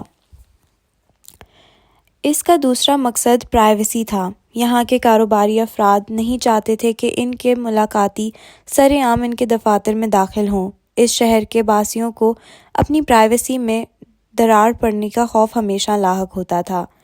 ایسا ہی ایک ولا سرمئی 4 دیواری سے گھرا تھا اور اس کے سیاہ گیٹ پر اس کا نام جلی حروف میں لکھا تھا، کیف۔ یہ قاسم علی امتیاز فرید کے نام کے پہلے حروف سے بنایا گیا تھا، جو اس آرکیٹیکچرل فرم کی پہچان بن چکا تھا۔ قریباً 1.5 برس پہلے ماہر فرید نے اس شہر میں منتقل ہونے کے بعد اس فرم کی بنیاد رکھی تھی، اور ان 1.5 برس میں اس عمارت کے خد و خال میں کوئی تبدیلی رونما نہیں ہوئی تھی۔ پھیکی سرمئی دیواریں جو کسی قسم کے سبزے سے خالی تھیں۔ زارینہ فرید نے اپنے آفس میں کھڑی ٹہلتے ہوئے فون پہ بات کر رہی تھی۔ شیشے کے دروازے کے باعث باہر سے گزرتی شبنم بنا کسی دقت کے اس کو دیکھ سکتی تھی۔ وہ چند ماہ پہلے یہاں آئی تھی اور پھر اس نے واپس جانے سے انکار کر دیا تھا۔ شبنم چند کاغذات لیے ماہر کے آفس کی طرف جا رہی تھی۔ ایک کینہ توز نظر زارا پہ ڈالی، پھر آگے بڑھ گئی۔ ہال کے اختتام پر بنا بند دروازہ کھٹکھٹایا، پھر ہینڈل گھمایا، دروازہ چوکھٹ سے جدا ہوا اور اندر کا منظر واضح ہوا۔ وہ میز کے کنارے جھکا کھڑا ایک گرافک ٹیبلٹ پر انگلی سے سوائپ کر رہا تھا۔ نگاہ اٹھا کے اسے دیکھا اور سوالیہ ابرو اٹھائے۔ 15 جولائی، وہ جتا کے کہتی قریب آئی اور ایک کاغذ اس کے سامنے رکھا۔ ہمیں اپنا ڈیزائن 15 جولائی تک پیش کرنا ہے۔ ماہر کی نگاہ کیلنڈر کی طرف اٹھ گئی۔ جنوری کا صفحہ سامنے تھا۔ ہمارے پاس 5 ماہ سے زیادہ وقت ہے۔ پھر غور سے شبنم کو دیکھا، جیسے اس کی ناگواری کی وجہ نہ سمجھ پا رہا ہو۔ شبنم نے پہلو بدلا، پلٹ کے بند دروازے کے پار دیکھا، پھر واپس ماہر کو۔ تمہیں زارا سے کوئی مسئلہ ہے؟ وہ گہری سانس لے کر سیدھا ہوا، قلم نیچے رکھا۔ بیربل کہتا ہے۔ بیربل کو ہم سنجیدہ نہیں لیتے شبنم، نرمی سے یاد دلایا اور کرسی پر بیٹھا۔ مگر وہ متامل ہوئی۔ زارا ہماری فرم کا حصہ تب بنی ہے جب ہم اسٹیبلش ہو چکے ہیں۔ اس پوزیشن کے لیے بہتر لوگ موجود تھے۔ آفس میں کہا جا رہا ہے کہ آپ نے یہ عہدہ اپنی کزن کو دے کر زیادتی کی ہے۔ میری کزن یا فورنر؟ وہ اب کف کے بٹن کھول رہا تھا۔ فورنر۔ اس نے پہلو بدلا، وہ ناخوش لگتی تھی۔ ترکش قوم بہت ریسسٹ ہے ماہر بے، ان کو صرف وہ فورنر پسند ہے جن کے پاس ڈالرز ہوتے ہیں۔ یہ قوم ڈالرز کے لیے اپنے ماں باپ کو بھی بیچ سکتی ہے۔ پاؤنڈز۔ اس نے تصحیح کی، لیکن وہ نہیں سن رہی تھی۔ زارا جب سے آفس میں آئی ہے ہمارے آفس کے ماحول میں ڈرامہ بڑھ گیا ہے۔ زارا اپنے کام میں بہت اچھی ہے۔ وہ آستین کے کف پیچھے موڑ رہا تھا۔ وہ آپ کے بارے میں بہت پوزیسو ہے۔ آپ سے ملنے آنے والی ہر خاتون انویسٹر کی وہ تحقیق کرتی ہے، شبنم خفگی سے کہہ رہی تھی۔ اور اگر میں اس کو انفارمیشن نہ دوں تو وہ مجھے دھمکیاں دیتی ہے۔ ماہر نے گہری سانس لی اور پیچھے کو ہو کے بیٹھا۔ زارا کو ہمیشہ سے انسانوں کے بارے میں جاننے کا تجسس ہوتا تھا۔ ہمیں فرید ہولڈنگ میں جب بھی کسی کے بارے میں کوئی معلومات چاہیے ہوتی تھی، ہم زارا کو کال کرتے تھے۔ زارا میری بہترین دوست ہے اور وہ یہ سب کیف کے لیے کر رہی ہے۔ اس نے ناک سے کوڑے ہوئے نفی میں سر ہلایا۔ وہ یہ سب آپ کے لیے کر رہی ہے۔ وہ کسی کو آپ کے قریب ہوتے نہیں دیکھ سکتی۔ وہ ٹیک لگائے دھیرے سے مسکرا دیا۔ میرے قریب کوئی بھی نہیں ہے۔ بیربل کہتا ہے کہ زارا کرائسس میں ہمیشہ چھوڑ دینے والوں میں سے ہے۔ وہ یہاں بھی تب آئی جب ہم اپنے قدم جما چکے تھے۔ اس نے کیف کا وہ وقت نہیں دیکھا جب آپ یہاں نئے تھے اور ترکش انویسٹرز مجھے ایک امیر آدمی خیال کر کے صبح شام اس ولا کا چکر لگایا کرتے تھے۔ وہ یاد کرتے ہوئے مسکرایا۔ اب کی بار شبنم بھی دھیرے سے مسکرائی۔ اور وہ آپ کی اجازت کے بغیر اوپر اسٹڈی میں چلے جایا کرتے تھے، آپ کے سگارز اور گھڑیاں چرا لیتے تھے۔ وہ تو جب ہم نے یہ باتیں مشہور کیں کہ آپ نفسیاتی مریض رہ چکے ہیں تو ایسے لوگوں سے جان چھٹی، ورنہ آپ کو یہاں اسٹیبلش نہ ہونے دیتے۔ اس نے اداس مسکراہٹ کے ساتھ سر جھٹکا۔ میں اپنی قوم سے واقف ہوں ماہر بے۔ ہم فطرتاً سست اور وعدہ خلاف ہیں، محنت سے بھاگتے ہیں اور ڈالرز کی پوجا کرتے ہیں۔ یہاں لندن کی نسبت تعلیم بہت کم ہے، اس لیے لوگوں میں بنیادی ورک ایتھکس نہیں ہے۔ پھر بھی وہ آگے کو جھکی اور اس کی آنکھوں میں دیکھا۔ اس عہدے کے لیے زارا سے بہتر کوئی ترکش شخص ہو سکتا تھا۔ وہ کیف کے لیے یہاں نہیں آئی، وہ آپ کے قریب ہونے کے لیے یہاں آئی ہے۔ اور میرے قریب کوئی بھی نہیں ہے۔ وہ ہاتھ باہم ملائے، ٹیک لگائے اسی انداز میں مسکرایا۔ شبنم نے گہری سانس لی، پھر افسوس سے سر جھٹکا۔ ماہر بے کو سچ سننا پسند تھا۔ اس آفس میں سچ بولنے پہ پابندی نہیں تھی۔ وہ سائیکوپیتھ ود ڈالرز مشہور تھا اور اسے کچھ بھی سننے سے ڈر نہیں لگتا تھا، لیکن زارا پہ اس کا بھروسہ کرنا شبنم کو ایسے ہی بے چین کر دیتا تھا۔ آپ کی زندگی میں واقعی کوئی نہیں ہے؟ شبنم نے اینک کے پیچھے سے مشکوک انداز میں آنکھیں چھوٹی کی۔ ماہر نے شانے اچکا دیے۔ شبنم انہی نگاہوں سے اسے دیکھے گئی جیسے فیصلہ نہ کر پا رہی ہو کہ وہ واقعی تنہا تھا یا اس کو بتا نہیں رہا تھا کہ کہیں وہ زارا کو نہ بتا دے۔ پھر وہ پلٹنے لگی جب اچانک یاد آیا۔ ماتھے پر ہاتھ مارا۔ آپ کے آفیشیل ای میل پر ہر ہفتے فرید ہولڈنگ کے اسٹاف کی ای میلز آتی ہیں۔ جانتا ہوں، کوئی نئی بات نہیں ہے۔ ماہر فرید نے ناک سے مکھی اڑائی۔ وہ جب سے لندن چھوڑ کے آیا تھا، اس کا پرانا اسٹاف اس کو اکثر میلز لکھتا تھا۔ فرید ہولڈنگ کے اکاؤنٹس درست نہیں جا رہے، کوئی شخص غبن کر رہا ہے۔ وہ ڈھکے چھپے الفاظ میں مالک فرید کی طرف اشارہ کرتے تھے۔ وہ چاہتے تھے کہ ان کا اصل باس واپس آ جائے۔ آپ کو یقین ہے نا کہ آپ کے انکل آپ کے ساتھ کسی قسم کا دھوکہ نہیں کر رہے؟ ماہر نے ایک سخت نگاہ اس پہ ڈالی۔ مالک بہت کچھ ہو سکتا ہے، بد دیانت نہیں۔ یہ لوگ موقع پرست ہیں، خوش آمدی درباریوں کی طرح، جو کسی ملک بدر ہوئے حکمران کو واپس آنے کی ترغیب صرف اس لیے دیتے ہیں تاکہ وہ موجودہ حکمران کا تختہ الٹ سکے اور وہ تماشا دیکھ سکیں۔ یقیناً مالک ان سے محنت کرواتا ہے، اسی لیے وہ اس کو پسند نہیں کرتے۔ اب میں کام کر لوں؟ شور۔ اور ہاں، ایک لڑکی نے مجھے کئی دفعہ آپ کے لیے ای میل لکھی ہے، کیف کی ویب سائٹ پہ دیے گئے ایڈریس پہ۔ وہ فون اسکرین پر بٹن دبانے لگی۔ وہ آپ سے ملنا چاہتی ہے۔ ایک نئی انویسٹر؟ وہ قدرے اکتا کے کہتے ہوئے سامنے رکھی اسکرین پہ جھکا۔ شاید کوئی ٹین ایجر، عجیب سا نک نیم ہے اس کا۔ شبنم پڑھ کے سنانے لگی۔ I died on my birthday۔ وہ چند لمحے کیز دباتا رہا، نگاہیں اسکرین پہ مرکوز رہیں۔ ذہن نے دھیرے دھیرے اس کو جذب کیا اور پھر ایک دم اس نے سر اٹھایا۔ ساری دنیا جیسے برف کے تہوں میں دب گئی ہو۔ اب ہر طرف سفید سا سناٹا تھا۔ لاہور۔ اس وقت جب ماہر فرید اس گمنام ای میل کو جذب کر رہا تھا، لاہور کے ایک بنگلے میں مہندی کا فنکشن جاری تھا۔ لان کو گیندے کے پھولوں اور جگمگاتی بتیوں سے آراستہ کیا گیا تھا۔ اسٹیج پر ایک گوٹے کناری سے سجا بورڈ آویزاں تھا جس پر سہیل کی مہندی درج تھا۔ گھاس پر فرشی نشتیں بچھی تھیں، زرد مخمل کے گاؤ تکیے، گلابی اور نارنجی کشن، گانوں کی آوازیں، مہندی کی خوشبو، ایک طرف سجی بفے ٹیبلز جن سے حلوہ پوری اور باربیکیو کی مہک اٹھ رہی تھی۔ کھانا بھی کھلا نہیں تھا، سو وہ جگہ ویران تھی۔ مہمان لان میں بیٹھے تھے، لڑکے لڑکیاں نیچے زرد چادر پر، اور بڑی عمر کی خواتین جو اٹھتے بیٹھتے گھٹنوں پر ہاتھ رکھتی تھیں اوپر صوفوں پر براجمان تھیں۔ ایک جانب مہندی والی لڑکی کون ہاتھ میں پکڑے باری باری لڑکیوں کے ہاتھوں پر نقش و نگار بنا رہی تھی۔ آنٹی، آپ مہندی لگوائیں گی؟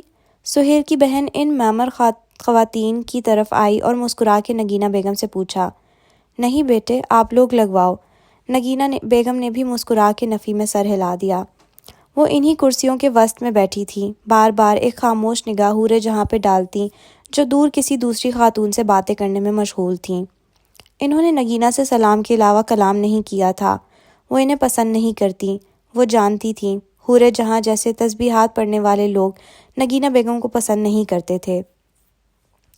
ان لوگوں کو خود بھی اس ناپسندیدگی کی وجہ معلوم نہ تھی، بس ایک اندیکھی سی قوت تھی جو ان لوگوں کو نگینہ بیگم کے قریب آتے ہی رخ موڑنے پہ مجبور کر دیتی، جیسے دو ایک جیسے مقناطیس ایک دوسرے کو ریپیل کرتے ہیں۔ امی، دفتن ساتھ رکھی خالی نشست پر کوئی آ کے بیٹھا۔ نگینہ نے چہرہ موڑا اور پورے دل سے مسکرا دیں۔ آپ آ گئے؟ وہ مسکرایا نہیں، بس خاموش بیٹھا رہا۔ آپ نے اتنا اصرار کیا تھا تو؟ فکرہ ادھورا چھوڑ دیا۔ نگاہ اسٹیج پہ جمی تھی۔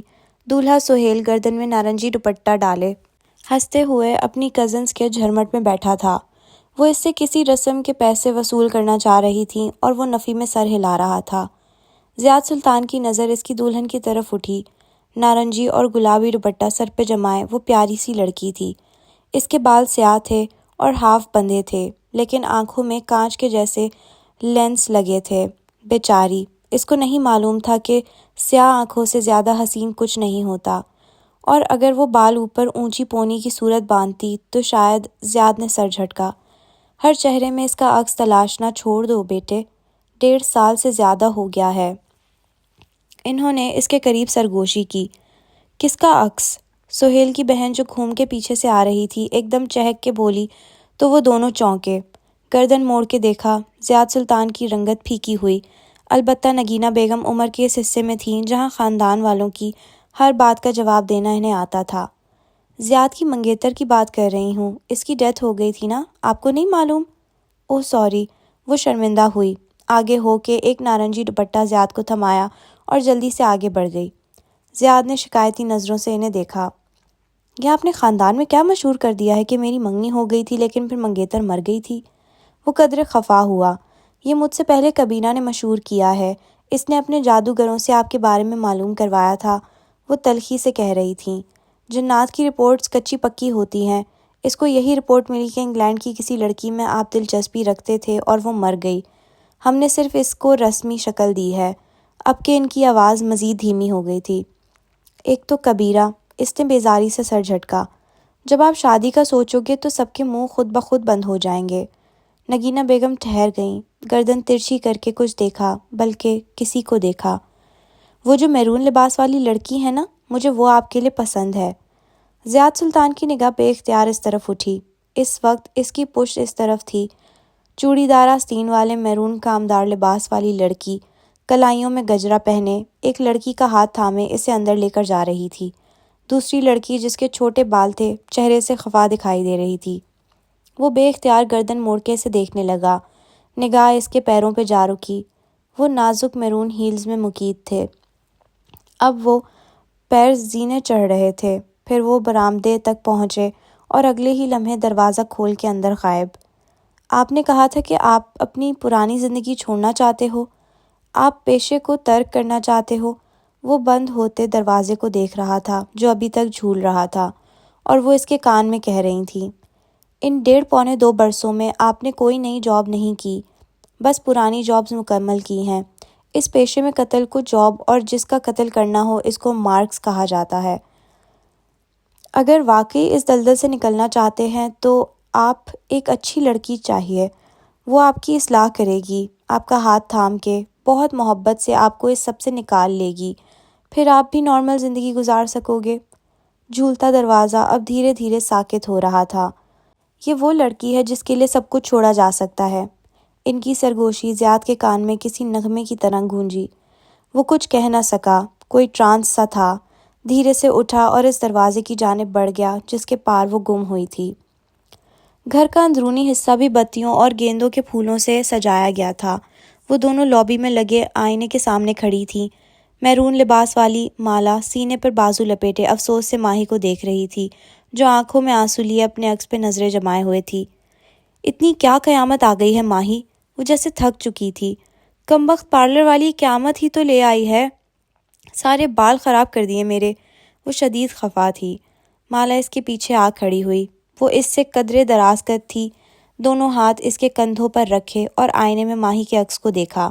ماہی کے بال بہت چھوٹے کٹے تھے، اس کے بال مختلف تھے، لمبے ڈھیلے مصنوعی کرلز ڈالے، ایک کندھے پر سامنے کو پڑے تھے۔ کانوں میں بڑے بڑے سلور کے جھمکے ان کو مزید دلکش بنا رہے تھے۔ 3 گہرے سانس لو، شاباش۔ سانس نہیں، اس کی جان لینی ہے میں نے۔ کینیڈا ہوتا تو میں اس کو سو کر دیتی۔ ماہی جب سے کینیڈا جا کے رہنے لگی تھی ایکسپیٹس کی طرح بات بات پہ سو کرنے کی دھمکی دیتی، وکیل کا خرچہ کتنا ہوتا ہے اور کسی کو سو کرنے میں کتنی خواری پیش آتی ہے اس کا ذکر وہ گول کر دیتی۔ گہرے سانس لو، اب کچھ نہیں ہو سکتا۔ کل اس کے سیلون واپس جاؤں گی اور اس کمبخت کو کافی میں زہر ملا کے دوں گی۔ ہاں، وہ اس کی سن ہی نہیں رہی تھی۔ دفتن آئینے میں ایک تیسرا عکس سا ابھرا۔ مالا نے چونک کر پیچھے دیکھا، سلور جھمکا چھن سے بجا۔ ایک آدمی وہاں سے چلا آ رہا تھا، اندھیرے سے روشنی کی طرف۔ سانولی رنگت، دراز قد، بھورا کرتا، گردن میں نارنجی دوپٹہ جو تمام لڑکے پہنے ہوئے تھے۔ مالا کی نگاہ اس سے ملی تو اس نے سوالیہ ابرو اٹھائے۔ کیا ہوا، خیریت؟ وہ قریب آ رہا تھا، مالا نے شانے اچکائے۔ 2 انگلیوں کی کینچی بنا کے ماہی کے بالوں کو چوپ چوپ کی طرف اشارہ کیا اور جھرجھری لیتی فون کی طرف متوجہ ہوئی جو مسلسل بج رہا تھا۔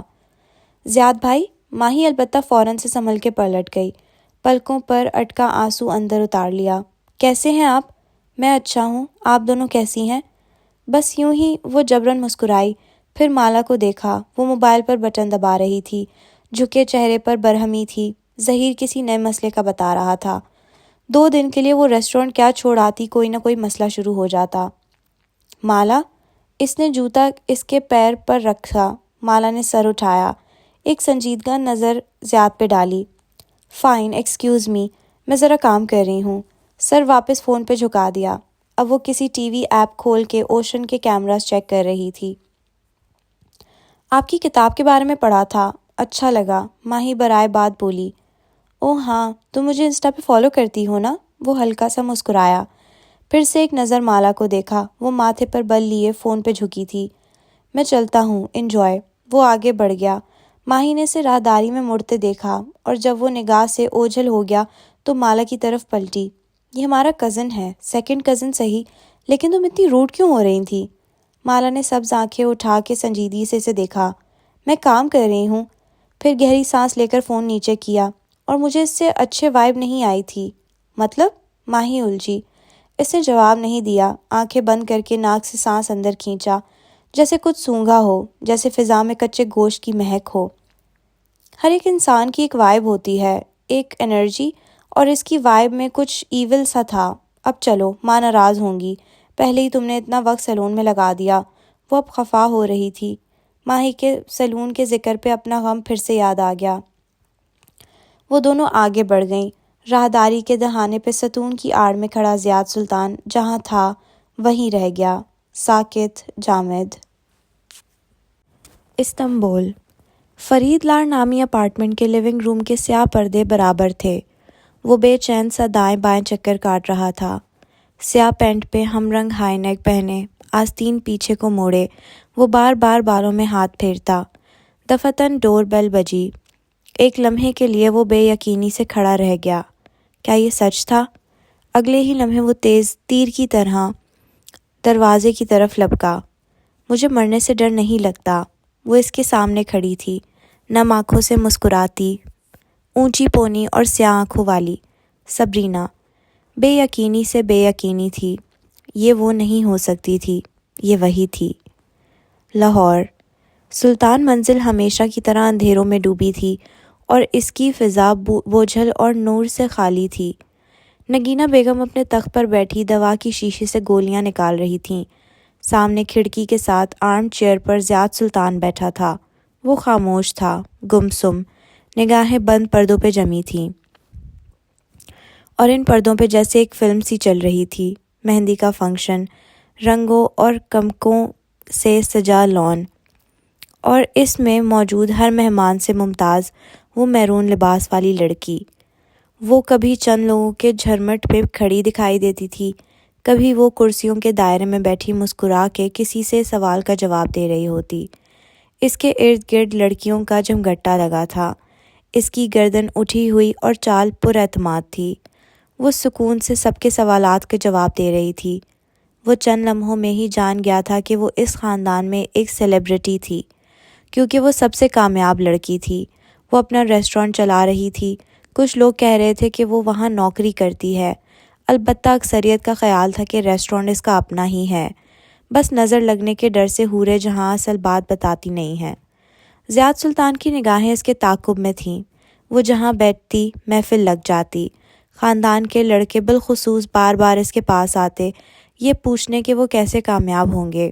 کوئی بزنس میں ترقی کرنا چاہتا تھا، کوئی انٹرپرینیور بننا چاہتا تھا، کوئی سوشل میڈیا سے پیسے کمانا چاہتا تھا۔ وہ ان سب کے لیے ایک رول ماڈل تھی۔ کیا سوچ رہے ہو؟ وہ چونکا۔ پردوں پہ بنا رنگین چمکتا دمکتا عکس غائب ہو گیا۔ وہ سلطان منزل کے اندھیروں میں لوٹ آیا۔ سرکار۔ دھیرے سے جگہ سے اٹھا اور ان کے قدموں میں آ کے بیٹھ گیا، پھر ان کا ہاتھ دونوں ہاتھوں میں تھاما، اس کو آنکھوں سے لگایا۔ سرکار، مجھے معاف کر دیں۔ اس کی آنکھیں بھیگی ہوئی تھیں۔ کس چیز کے لیے؟ ہم سے دور بھاگنے کے لیے، یا سبرینا کی موت پہ ہمیں الزام دینے کے لیے؟ ہر چیز کے لیے۔ آپ اپنے اصل سے بھاگ رہے تھے زیاد۔ انہوں نے تلخی سے مسکرا کے سر جھٹکا۔ ہر شخص ایک کام کے لیے بنا ہے، آپ کو وہی کرنا ہے جس کے لیے آپ بنے ہو۔ وہ مجھے کبھی پسند نہیں کرے گی۔ اس کی بھیگی نگاہیں جھک گئیں۔ وہ خوبصورت ہے، مغرور ہے اور مجھے برا سمجھتی ہے۔ سبرینا کا چہن ذہن سے محو ہونے لگا تھا اور اس کی جگہ اس میرون لباس اور سلور جھمکوں والی لڑکی کا چہرہ نقش ہو رہا تھا۔ کوئی جیسے الٹی چھری سے اس کے دل میں اس کو نقش کر رہا تھا۔ ہر لکیر کے ساتھ دل سے خون بھی رستا تھا۔ ناپسندیدگی کو پسند میں بدلنا سرکار کے لیے مشکل ہے کیا؟ زیاد نے بھیگی آنکھیں اٹھا کے انہیں دیکھا۔ وہ مسکرا رہی تھی۔ آپ ایسا کر سکتی ہیں؟ ہمارے لیے سب ممکن ہے، لیکن سحر عشق کی قیمت آپ جانتے ہو۔ زیاد سلطان نے بہت سا تھوک نکلا۔ چند لمحے اس نیم اندھیر لاؤنج میں خاموشی سے سرک گئے۔ آپ کو اپنا پہلا بچہ مجھے دینا ہوگا۔ آپ جو کہیں گی میں کروں گا۔ اس کی آواز کپکپائی تھی۔ میں آپ کی اس سے شادی کروا دوں گی زیاد، لیکن اس عمل کے مکمل ہونے تک ہمارا حکم مانو گے اور کسی جاب سے انکار نہیں کرو گے۔ وہ قطعیت اور تحکم سے کہہ رہی تھیں۔ زیاد نے سر ہلا دیا۔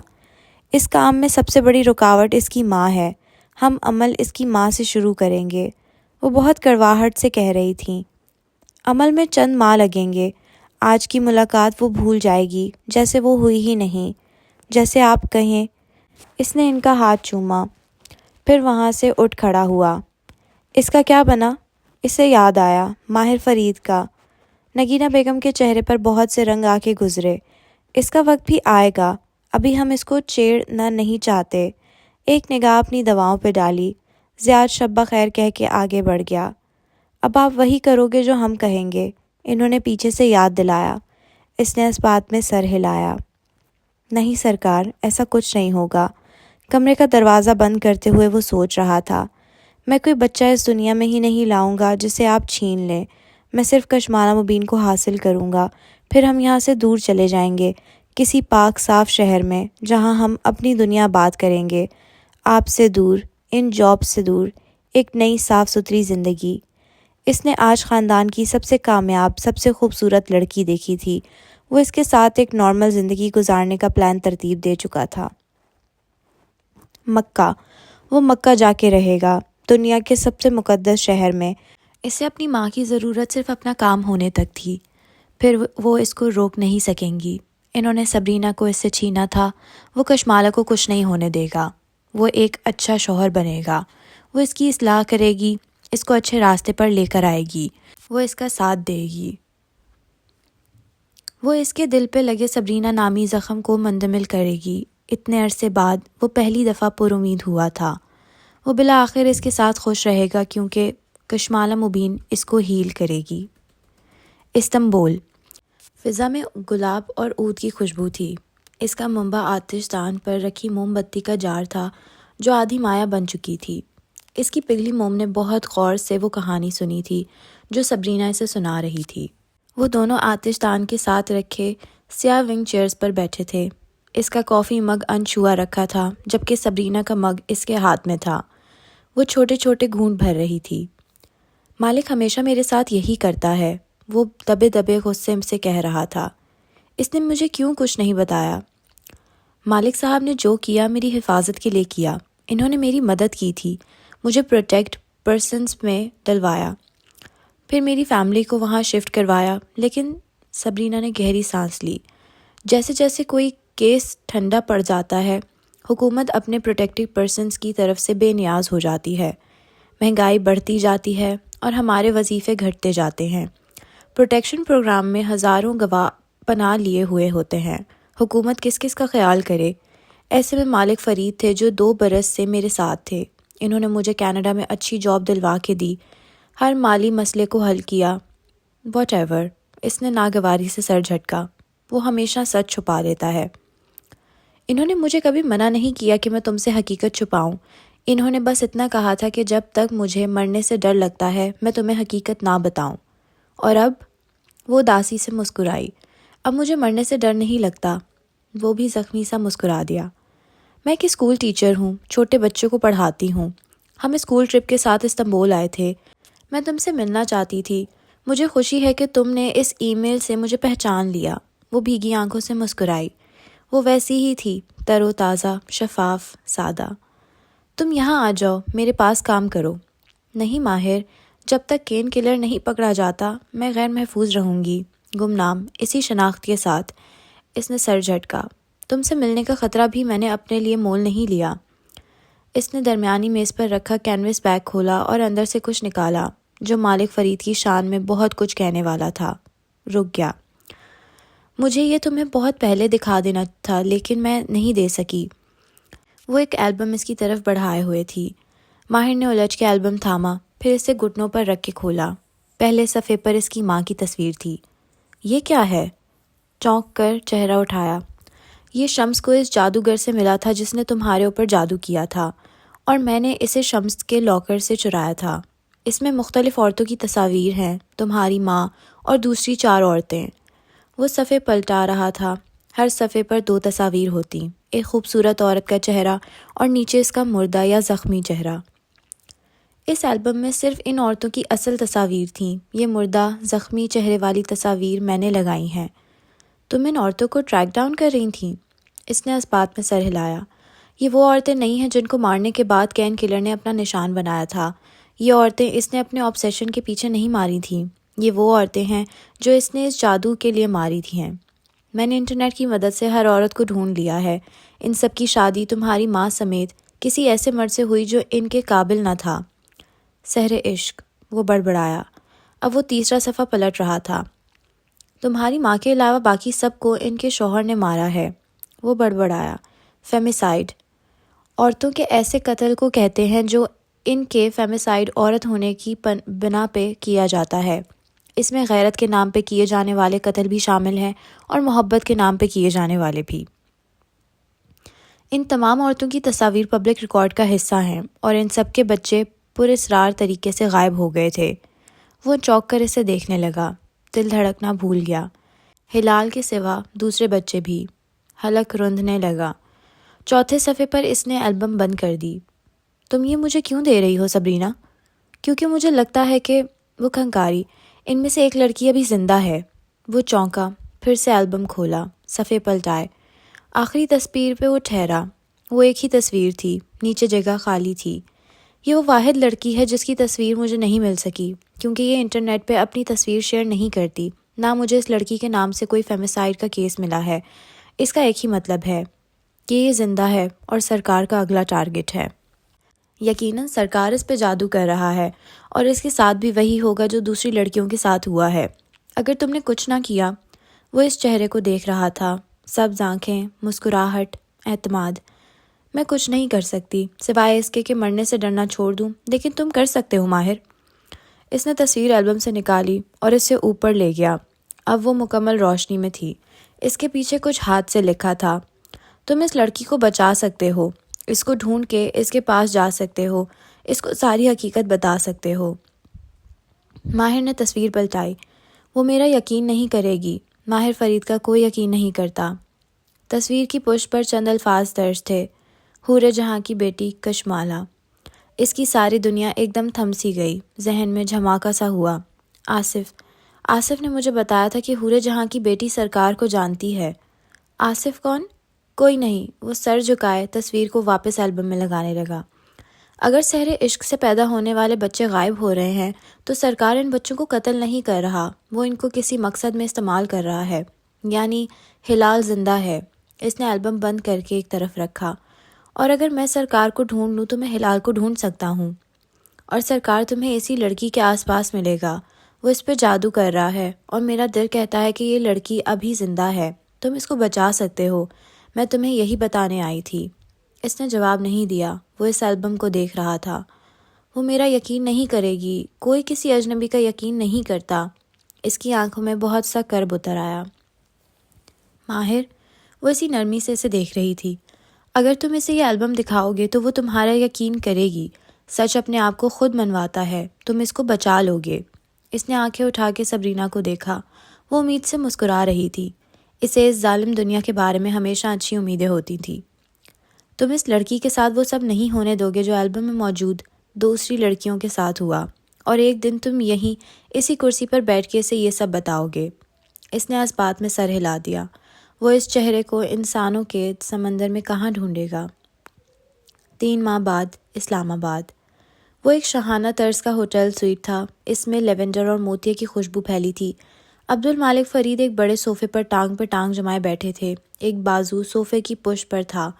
ان کے سامنے کرسی پر ایک آدمی بیٹھا تھا، فربہی مائل، سر سے آدھا گنجا، اینک لگائے اور ایسا سرمئی کوٹ پہنے جو اس پر ذرا تنگ تھا۔ ماہر آنے والا ہے؟ وہ غور سے مالک کو دیکھ رہا تھا۔ ہاں، وہ اسی ہوٹل میں ہے۔ وہ یہاں کیوں ہے؟ وہ اپنی بہن کو تلاش کر رہا ہے۔ اینک والے آدمی نے افسوس سے سر جھٹکا۔ اسے کھوئے 2 برس ہو گئے ہیں۔ اغوا ہوئے بچے 2 دن سے زیادہ زندہ نہیں رہتے۔ جواباً انہوں نے بے زاری سے کندھے اچکا دیے۔ اس کی عادت ہے ہر شے کو obsession بنا لینا۔ وہ جیسے اس موضوع سے تھک چکے تھے۔ پھر اس کی سوالیہ نظریں مالک فرید نے گہری سانس لی۔ پھر یہ کہ مجھے ماہر کو واپس لندن آنے کے لیے راضی کرنا ہے۔ اور سچ؟ وہ تم اسے کب بتاؤ گے؟ مالک فرید کے چہرے پہ سایہ سا گزرا۔ انہوں نے جواب نہیں دیا۔ گردن موڑ کے باہر دیکھنے لگے۔ وہاں ایک روشن دن طلوع ہو رہا تھا۔ مالک، تمہیں سچ بولنا ہوگا۔ وہ لندن واپس آئے گا تو خود ہی جان لے گا۔ انہوں نے سر جھٹکا۔ سچ جاننا اس کا حق ہے۔ بہتر ہے وہ ابھی جان لے بجائے اس کے کہ… اس نے افسوس سے سر نفی میں ہلایا اور اٹھ کھڑا ہوا۔ کہ فرید ہولڈنگ ایک دم سے زمین بوس ہو جائے اور ماہر، بیربل، تمہاری بیٹیاں ان کے سروں کے چھت تک چلی جائے۔ بہتر ہے کہ اسے سچ بتا دو۔ اسے ہولڈنگ میں واپس آ جانا چاہیے۔ اینک والا شخص جھکا اور میز پر رکھے کاغذات بریف کیس میں ڈالے۔ اسے ان پیپرز کے بارے میں علم ہونا چاہیے، جتا کے کہتے ہوئے بریف کیس کو لاک کیا۔ انہوں نے جواب نہیں دیا۔ وہ کمرے سے نکل رہا تھا جب ماہر راہداری میں ایک دروازے سے باہر آتا دکھائی دیا۔ اینک والا شخص جلدی سے سر جھکائے آگے بڑھ گیا۔ ماہر نے گردن موڑ کے اسے جاتے دیکھا، پھر اندر داخل ہوا، پھر سامنے والے صوفے پر آ کے بیٹھا۔ یہ کون تھا؟ میرا CFO۔ کیا کہہ رہا تھا؟ اس نے غور سے مالک کے چہرے کو دیکھا۔ اسے وہم سا ہوا تھا کہ وہاں ایک سایہ گزرا ہے۔ ایک مسئلہ تھا۔ فرید ہولڈنگ کا آڈٹ ہوا تھا اور… انہوں نے سر جھٹک دیا۔ کچھ غیر آرام دہ سا تھا ان کے انداز میں۔ کیا مسئلہ؟ وہ ہلکا سا مسکرائے۔ ان کی مسکراہٹ میں اداسی تھی۔ کیا فرید ہولڈنگ کے مالی مسائل سن کے تم واپس آنے کے لیے تیار ہو جاؤ گے؟ میں اس وقت خود مسئلوں میں گھرا ہوں، وہ تلخی سے کہتا سامنے بیٹھا۔ بریف کیس میز پر رکھا۔ وہ چونک کر دیکھنے لگے۔ وہ اندر سے کچھ نکال رہا تھا۔ میں کسی کو ڈھونڈ رہا ہوں۔ اس نے بالآخر 3 ماہ بعد مالک فرید سے مدد مانگنے کا ارادہ کیا تھا۔ انہوں نے ٹانگ سے ٹانگ ہٹائی اور آگے ہو کے بیٹھے۔ تمہارا کمپٹیشن ہے 15 جولائی کو۔ تمہیں ڈیزائن جمع کروانا ہے۔ تم کیف کے بجائے کس پہ فوکس کر رہے ہو؟ یہ البم مجھے کہیں سے ملا ہے، یہ مت پوچھنا کہاں سے۔ وہ انہیں سنے بغیر اسی سنجیدگی سے کہہ رہا تھا۔ اس میں اس جادوگر کی ٹارگٹ کردہ عورتوں کی تصاویر ہے۔ تم اور تمہارا آبسیشن۔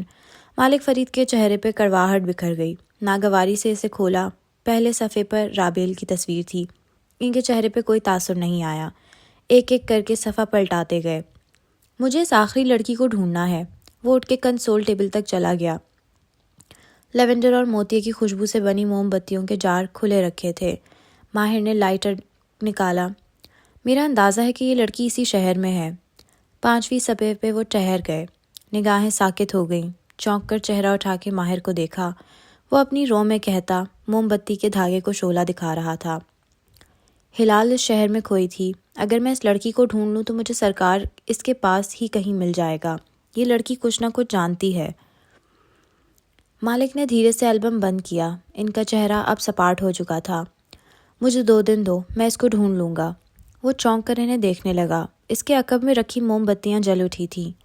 کمرے میں پہلے سے پھیلی ٹھنڈی موم کی مہک میں جلتی موم نے شدت پیدا کر دی تھی۔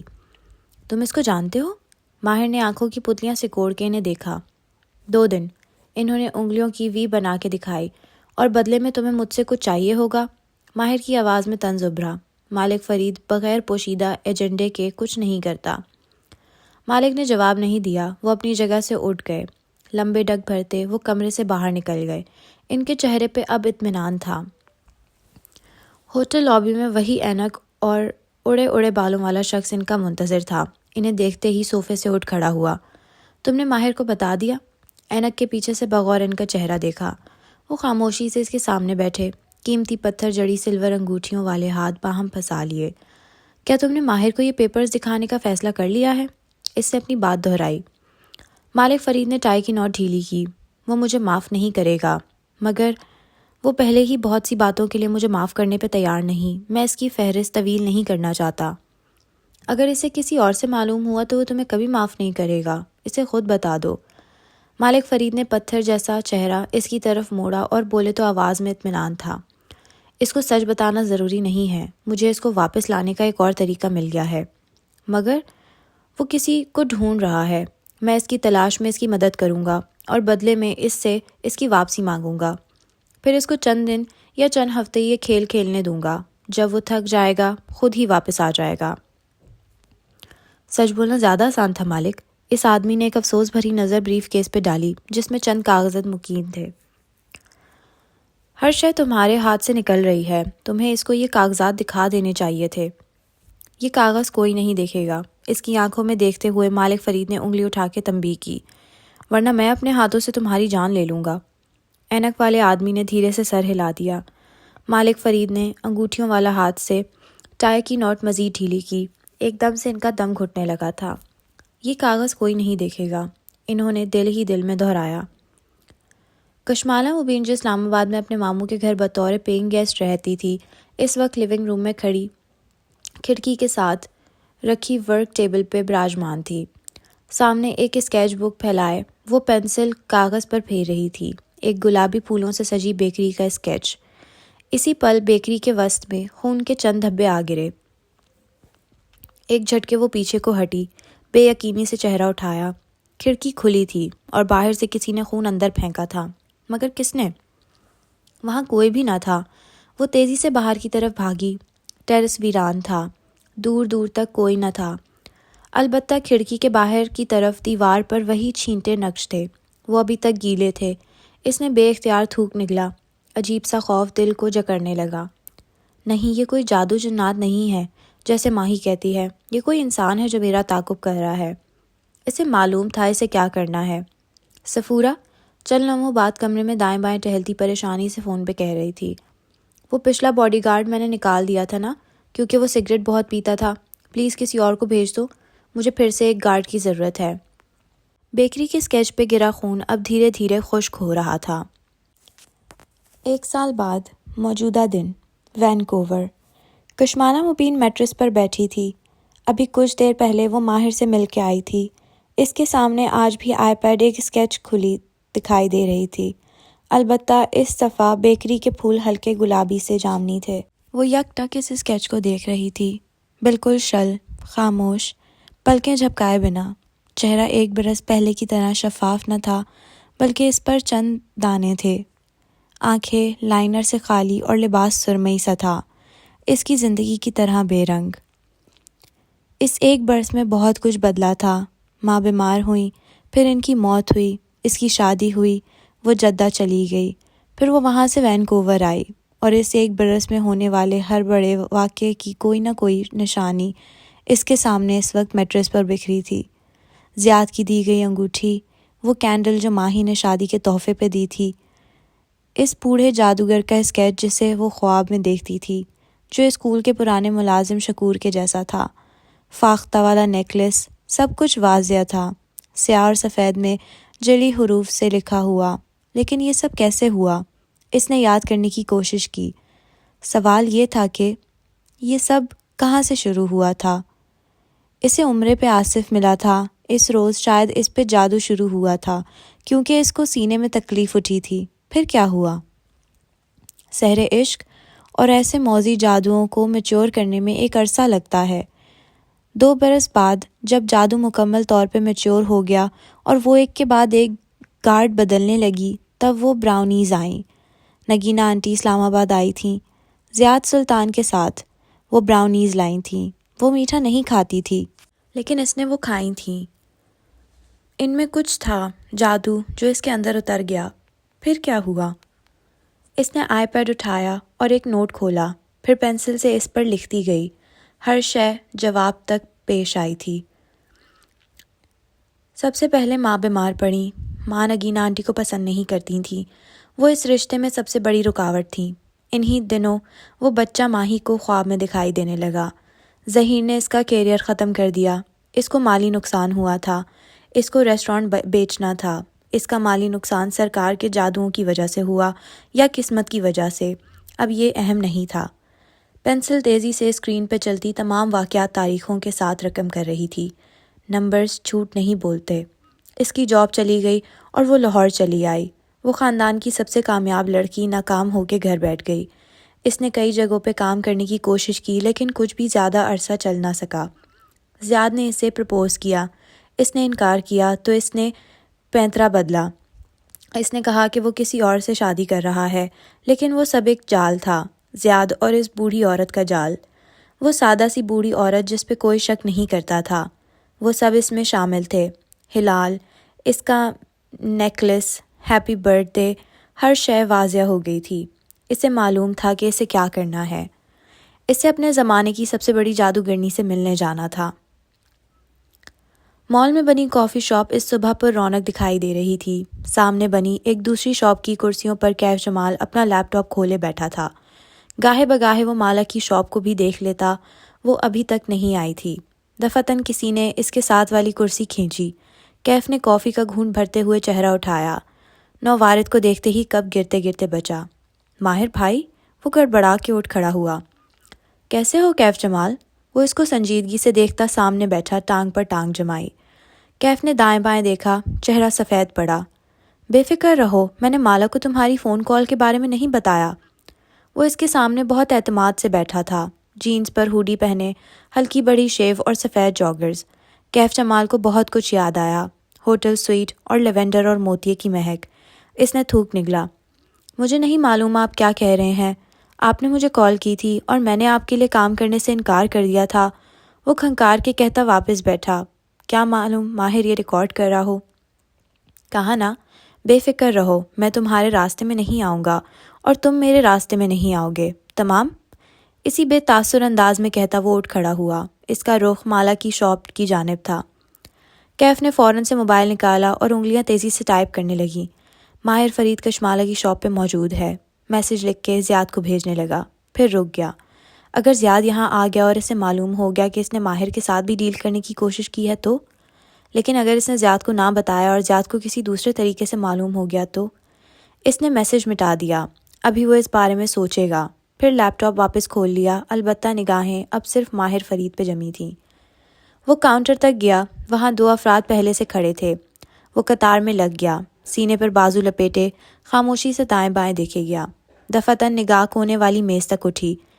اس کے پیچھے ایک شیلف بنا تھا جس میں سیل کے لیے اس کافی برانڈ کے کچھ مگ رکھے تھے۔ ان کے وسط میں ایک پودا رکھا تھا، سفید کملے میں سجا کیکٹس۔ وہ دھیرے سے مسکرا دیا۔ شیلڈن، ذہن میں ایک خیال سا پلنے لگا۔ کشمالہ نے بنا دستک کے کمرے کا دروازہ کھولا۔ ہسپتال کے سفید بیڈ پر لیٹی نگینہ بیگم نے چونک کر آنکھیں کھولیں۔ وہ تنہا نہیں تھی، اندرانی ان کے ساتھ بیٹھی تھی۔ اسے دیکھ کے اٹھ کھڑی ہوئی۔ نگینہ بیگم بھی مسکرائیں، ان کا آدھا چہرہ پٹیوں میں بندھا تھا۔ آؤ بیٹے۔ وہ کچھ دیر چوکھٹ میں کھڑی رہی، بال پونی میں بندھے تھے اور دھلا دھلایا چہرہ مسکراہٹ سے عاری تھا۔ لمبے کھلے فراک پر ہسپتال کا نیلا حفاظتی گاؤن اور ماسک پہنے وہ کندھے سے پرس لٹکائے ہوئے تھی۔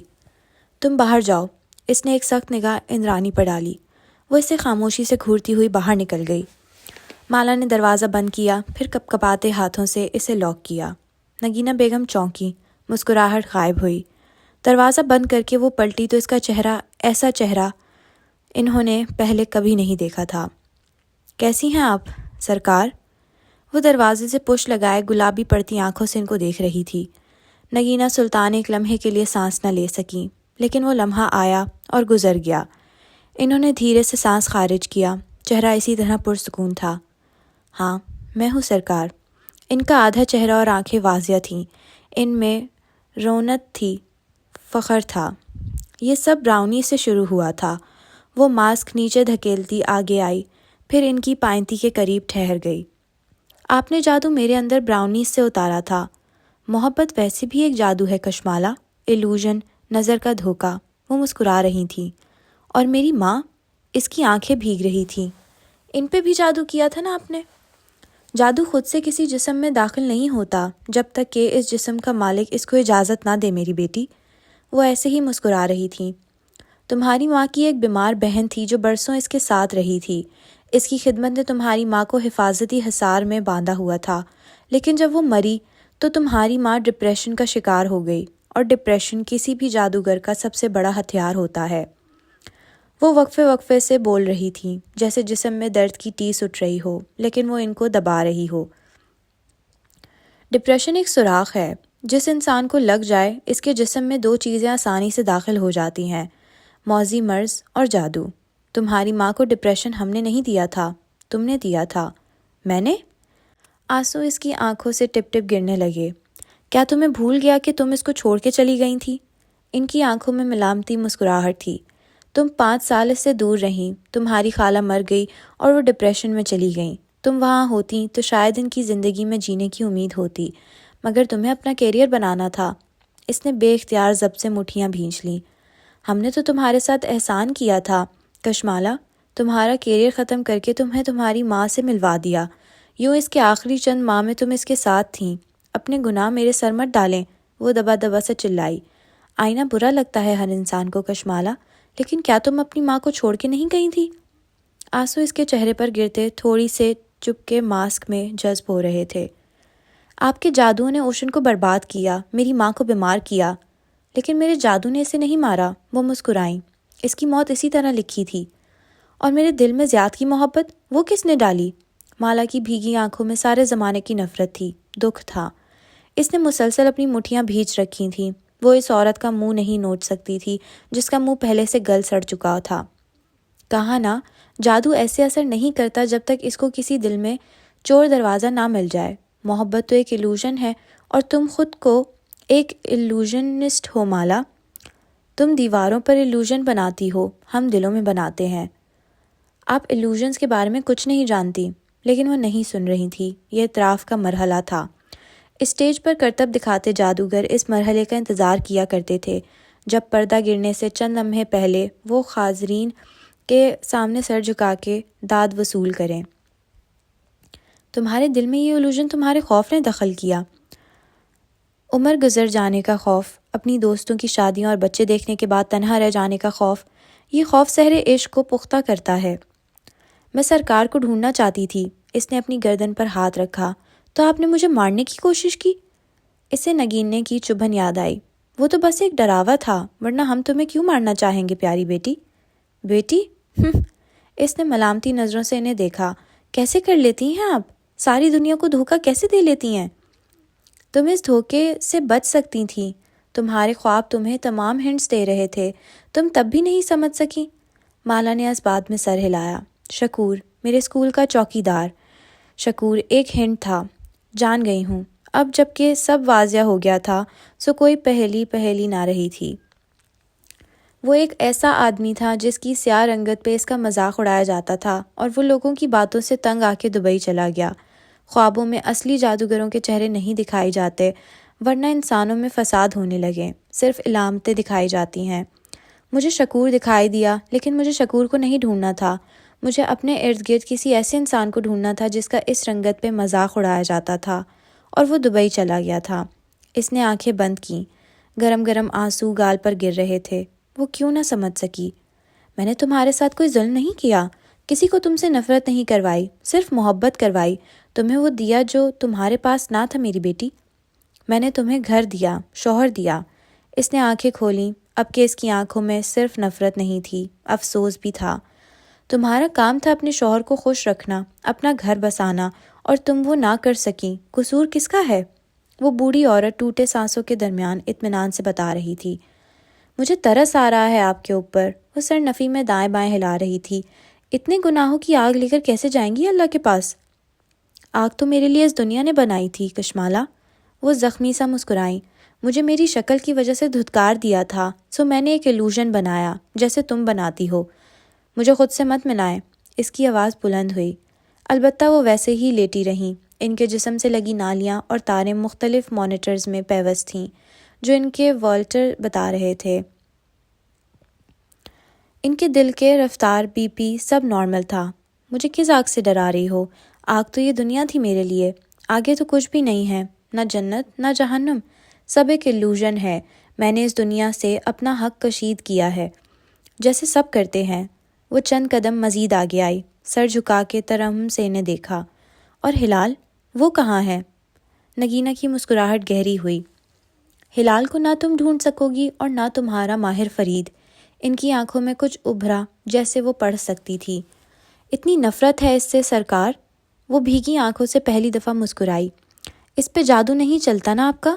نگینہ بیگم مسکراتی رہیں، ان کے اطمینان میں کوئی تبدیلی نہیں آئی تھی۔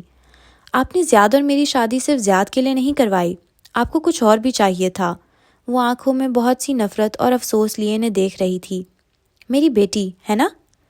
اس لفظ پہ کچھ تھا جو ان کی آنکھوں میں چمکنے لگا۔ میں زندہ رہوں یا نہ رہوں، تم میری پوتی کو مجھ سے چھین نہیں سکتی کشمالہ۔ وہ ایسی شیطانی چمک تھی کہ کشمالہ مبین کو لگا کوئی اس کی گردن کے گرد آگ کا توق پہنا رہا ہے۔ ہاں، میں نے یہ سب اس بچی کے لیے کیا ہے، وہ چمکتی آنکھوں سے چبا چبا کے کہہ رہی تھیں۔ وہ جب اس دنیا میں آئے گی تو وہ میری سب سے بڑی طاقت بنے گی، اور تم؟ انہوں نے تحقیر سے اسے دیکھا۔ پہلی دفعہ کشمالہ کو ان کی نظروں میں اپنے لیے حقارت دکھائی دی۔ اور تم ساری عمر زیاد سے بندھی رہو گی، تمہارے پاس اب کوئی جائے فرار نہیں ہے۔ وہ چند لمحے لب بھینچے ان کو دیکھتی رہی، پھر ان کے کان کے قریب جھکتی گئی، یہاں تک کہ اس کے ہونٹ ان کے بالوں کے قریب آ ٹھہرے۔ کس نے کہا کہ وہ دنیا میں آئے گی؟ نگینہ بیگم ایک دم جہاں تھیں وہیں ساکت رہ گئیں۔ وہ میرے پیر کی زنجیر نہیں بنے گی، وہ سرگوشی میں کہہ رہی تھی۔ میں آج اس کو ختم کرنے جا رہی ہوں، کوئی بھی چیز مجھے آپ سے اور آپ کے بیٹے سے نہیں جوڑ کے رکھے گی۔ میں اس بچے کو قتل کرنے جا رہی ہوں۔ وہ سیدھی ہوئی اور فاتحانہ مسکراہٹ اور بھیگی آنکھوں سے انہیں دیکھا۔ نہیں مالا نہیں۔ ٹوں ٹوں، ان کے مانیٹر پر ایک دم نمبرز بڑھنے لگے۔ دل کی دھڑکن بیپ پی۔ انہوں نے اٹھنے کی کوشش کی لیکن نہیں اٹھ سکیں۔ مالا پلیز مت کرو، اس کو مت مارنا۔ آنسو آنکھوں سے ٹپکتے چہرے کی پٹیوں میں جذب ہونے لگے۔ مجھے معلوم ہے یہ گناہ ہے، لیکن میں ایک بڑے گناہ کا راستہ روک رہی ہوں۔ میں سحر عشق سے جنم لینے والی بچی کو اس دنیا میں نہیں لاؤں گی، کیونکہ میں دنیا کے جس کونے میں بھی چلی جاؤں، زیاد اس بچی کی تلاش میں آ جائے گا۔ سو میں آج اس وجہ کو ہی ختم کر رہی ہوں۔ نہیں پلیز، خدا کا واسطہ۔ انہوں نے کپ کپاتے نہیں ہاتھ جوڑے جن سے بہت سی تاریں پیوست تھیں۔ خدا کہاں سے آ گیا؟ جنات کو بلائیے سرکار، اپنے جنات کو۔ وہ دبا دبا سا غرائی۔ اور اپنے قاتل بیٹے کو بھی بلائیے۔ آج کوئی انسان یا جن مجھے یہ کرنے سے نہیں روک سکے گا۔ اب یہ فیصلہ میں کروں گی، میں۔ سینے پر انگلی سے دستک دی، آنکھیں سرخ ہو رہی تھیں۔ نہیں پلیز نہیں، وہ چلانے لگیں۔ مالا نے بیل پر انگلی رکھ دی، دروازہ دھاڑ سے کھلا اور اسکربز میں موجود اسٹاف بھاگتا ہوا اندر آیا۔ میں ان کی بہو ہوں، یہ بہت تکلیف میں ہے۔ وہ آنکھیں صاف کرتے ہوئے سنجیدگی سے انگریزی میں کہنے لگی۔ کیا ان کو مزید پین کلر دیے جا سکتے ہیں؟ میں چاہتی ہوں کہ یہ چند گھنٹے تک سوتی رہیں۔ نگینہ بیگم چلاتے ہوئے سر تکیے پر مار رہی تھیں، ان کا جسم بھی جھٹکے کھا رہا تھا۔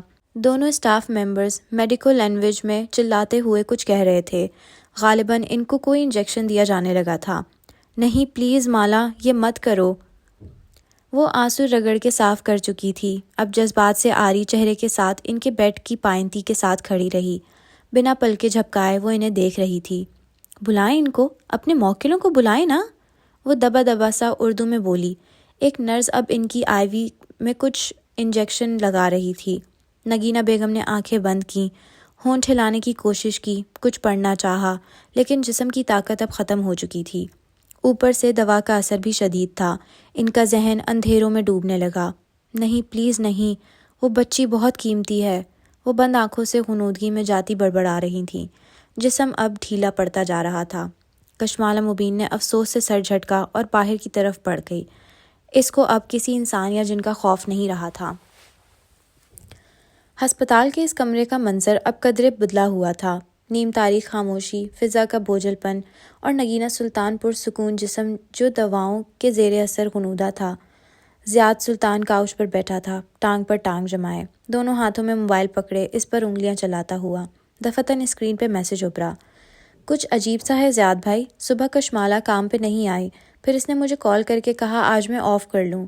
وہ آپ کی والدہ سے ملنے ہسپتال جا رہی ہے، وہاں سے وہ گھر جائے گی۔ جب تک میں یہاں پہنچا وہ ہسپتال سے نکل رہی تھی۔ میں کافی فاصلے سے اس کا تعاقب کرتا رہا. وہ گھر نہیں گئی. وہ کیب لے کر ایک کلینک آئی ہے. کافی دیر سے اندر ہے. میں معلوم کرنے کی کوشش کر رہا ہوں کہ وہ یہاں کیوں آئی ہے. زیاد ایک دم سیدھا ہو کے بیٹھا. کانوں میں ایک گھنٹی سی بجنے لگی جیسے قدیم زمانوں میں جنگ سے پہلے شہر والوں کے لیے بجتی تھی. اس کا رواں رواں کھڑا ہونے لگا. وہ صبح ہسپتال آئی تھی؟ جی، میں نے خود اسے یہاں سے نکلتے دیکھا تھا. زیاد نے چونک کر چہرہ اٹھایا. نگینہ بیگم کی غنودہ جسم میں حرکت ہوئی تھی. زیاد، وہ بدقت پلکیں جھپکا کے اسے دیکھنے کی کوشش کر رہی تھی. کشمالہ یہاں آئی تھی؟ وہ اٹھ کے ان کے سرہانے تک آیا. چہرہ سپاٹ تھا اور آواز میں تفتیش. کون؟ ان کے آدھے چہرے سے پٹی جیسے گھلتی گئی تھی. کسی کوڑ کے مریض کی مانند چہرے کا جلا ہوا حصہ بڑھ کے گردن تک پہنچ چکا تھا. وہ کیوں آئی تھی اور آپ کی طبیعت کیوں خراب ہوئی تھی؟ زیاد، نگینہ بیگم نے ایک دم چونک کر گھڑی کو دیکھا جیسے دماغ جاگ گیا ہو. بے اختیار زیاد کا ہاتھ تھاما. اس کو روکو. کس چیز سے؟ اس کا سانس تھم گیا. سارے جواب واضح تھے. وہ آپ کی نفرت میں اس کو مار دے گی. زیاد سلطان ہل نہ سکا، ایسے جیسے نمک کا مجسمہ ہو. کس کو؟ آپ کی بیٹی. ان کی آنکھیں بھیگنے لگیں. اس کو بچا لو، وہ اس کو ختم کر دے گی. بیٹی؟ اسے اپنی آواز کنویں سے آتی سنائی دی. وہ بہت قیمتی ہے، مجھے اس کی ضرورت ہے. انہوں نے اس کا ہاتھ بدقت دونوں ہاتھوں میں پکڑا. آپ کب سے یہ بات جانتی تھی؟ وہ زخمی نظروں سے ان کو دیکھ رہا تھا. وہ اس بچی کو مار دے گی. میری کوئی بیٹی نہیں ہے. ایک دم اس نے زور سے ہاتھ چھڑایا. چہرہ سرخ ہو رہا تھا. آپ نے ہمیشہ کی طرح اپنا کھیل کھیلا اور مجھے اندھیرے میں رکھا. وہ ان پہ جھک کے دبا دبا سا گھرایا. آپ نے مجھ سے وعدہ کیا تھا کہ اپنا بچہ مجھے دو گے. آپ جانتی تھی اور مجھے نہیں بتایا. وہ ان کی بات نہیں سن رہا تھا. زیاد، انہوں نے بھیگی آنکھوں کے ساتھ دونوں ہاتھ جوڑ دیے، لیکن وہ نفی میں سر ہلاتا پیچھے ہٹ رہا تھا. اس بچے کو مت ختم ہونے دینا. وہ رک کے انہی نظروں سے انہیں دیکھنے لگا. وہ بچہ؟ آپ کی بیٹی؟ وہ کشمالہ کو کبھی آپ سے آزادی نہیں لینے دے گی. وہ اس کو زنجیر کی طرح آپ سے باندھے رکھے گی. کوئی دوسرا مرد اس سے شادی نہیں کرے گا. وہ رک رک کے بول رہی تھیں. آنسو پھسل پھسل کے مسخ شدہ چہرے میں جذب ہو رہے تھے. اس کو روکو ورنہ وہ اس کو مار دے گی. مارنے دو. اس کا لہجہ برف تھا، سپاٹ، سرد. نگینہ بیگم کچھ بول نہ سکیں. وہ ان کو اسی حالت میں چھوڑ کے باہر نکل گیا. کیف جمال کی کال آ رہی تھی. چند لمحے وہ گہرے سانس لیتے ہوئے خود کو نارمل کرنے لگا. پھر فون کان سے لگایا.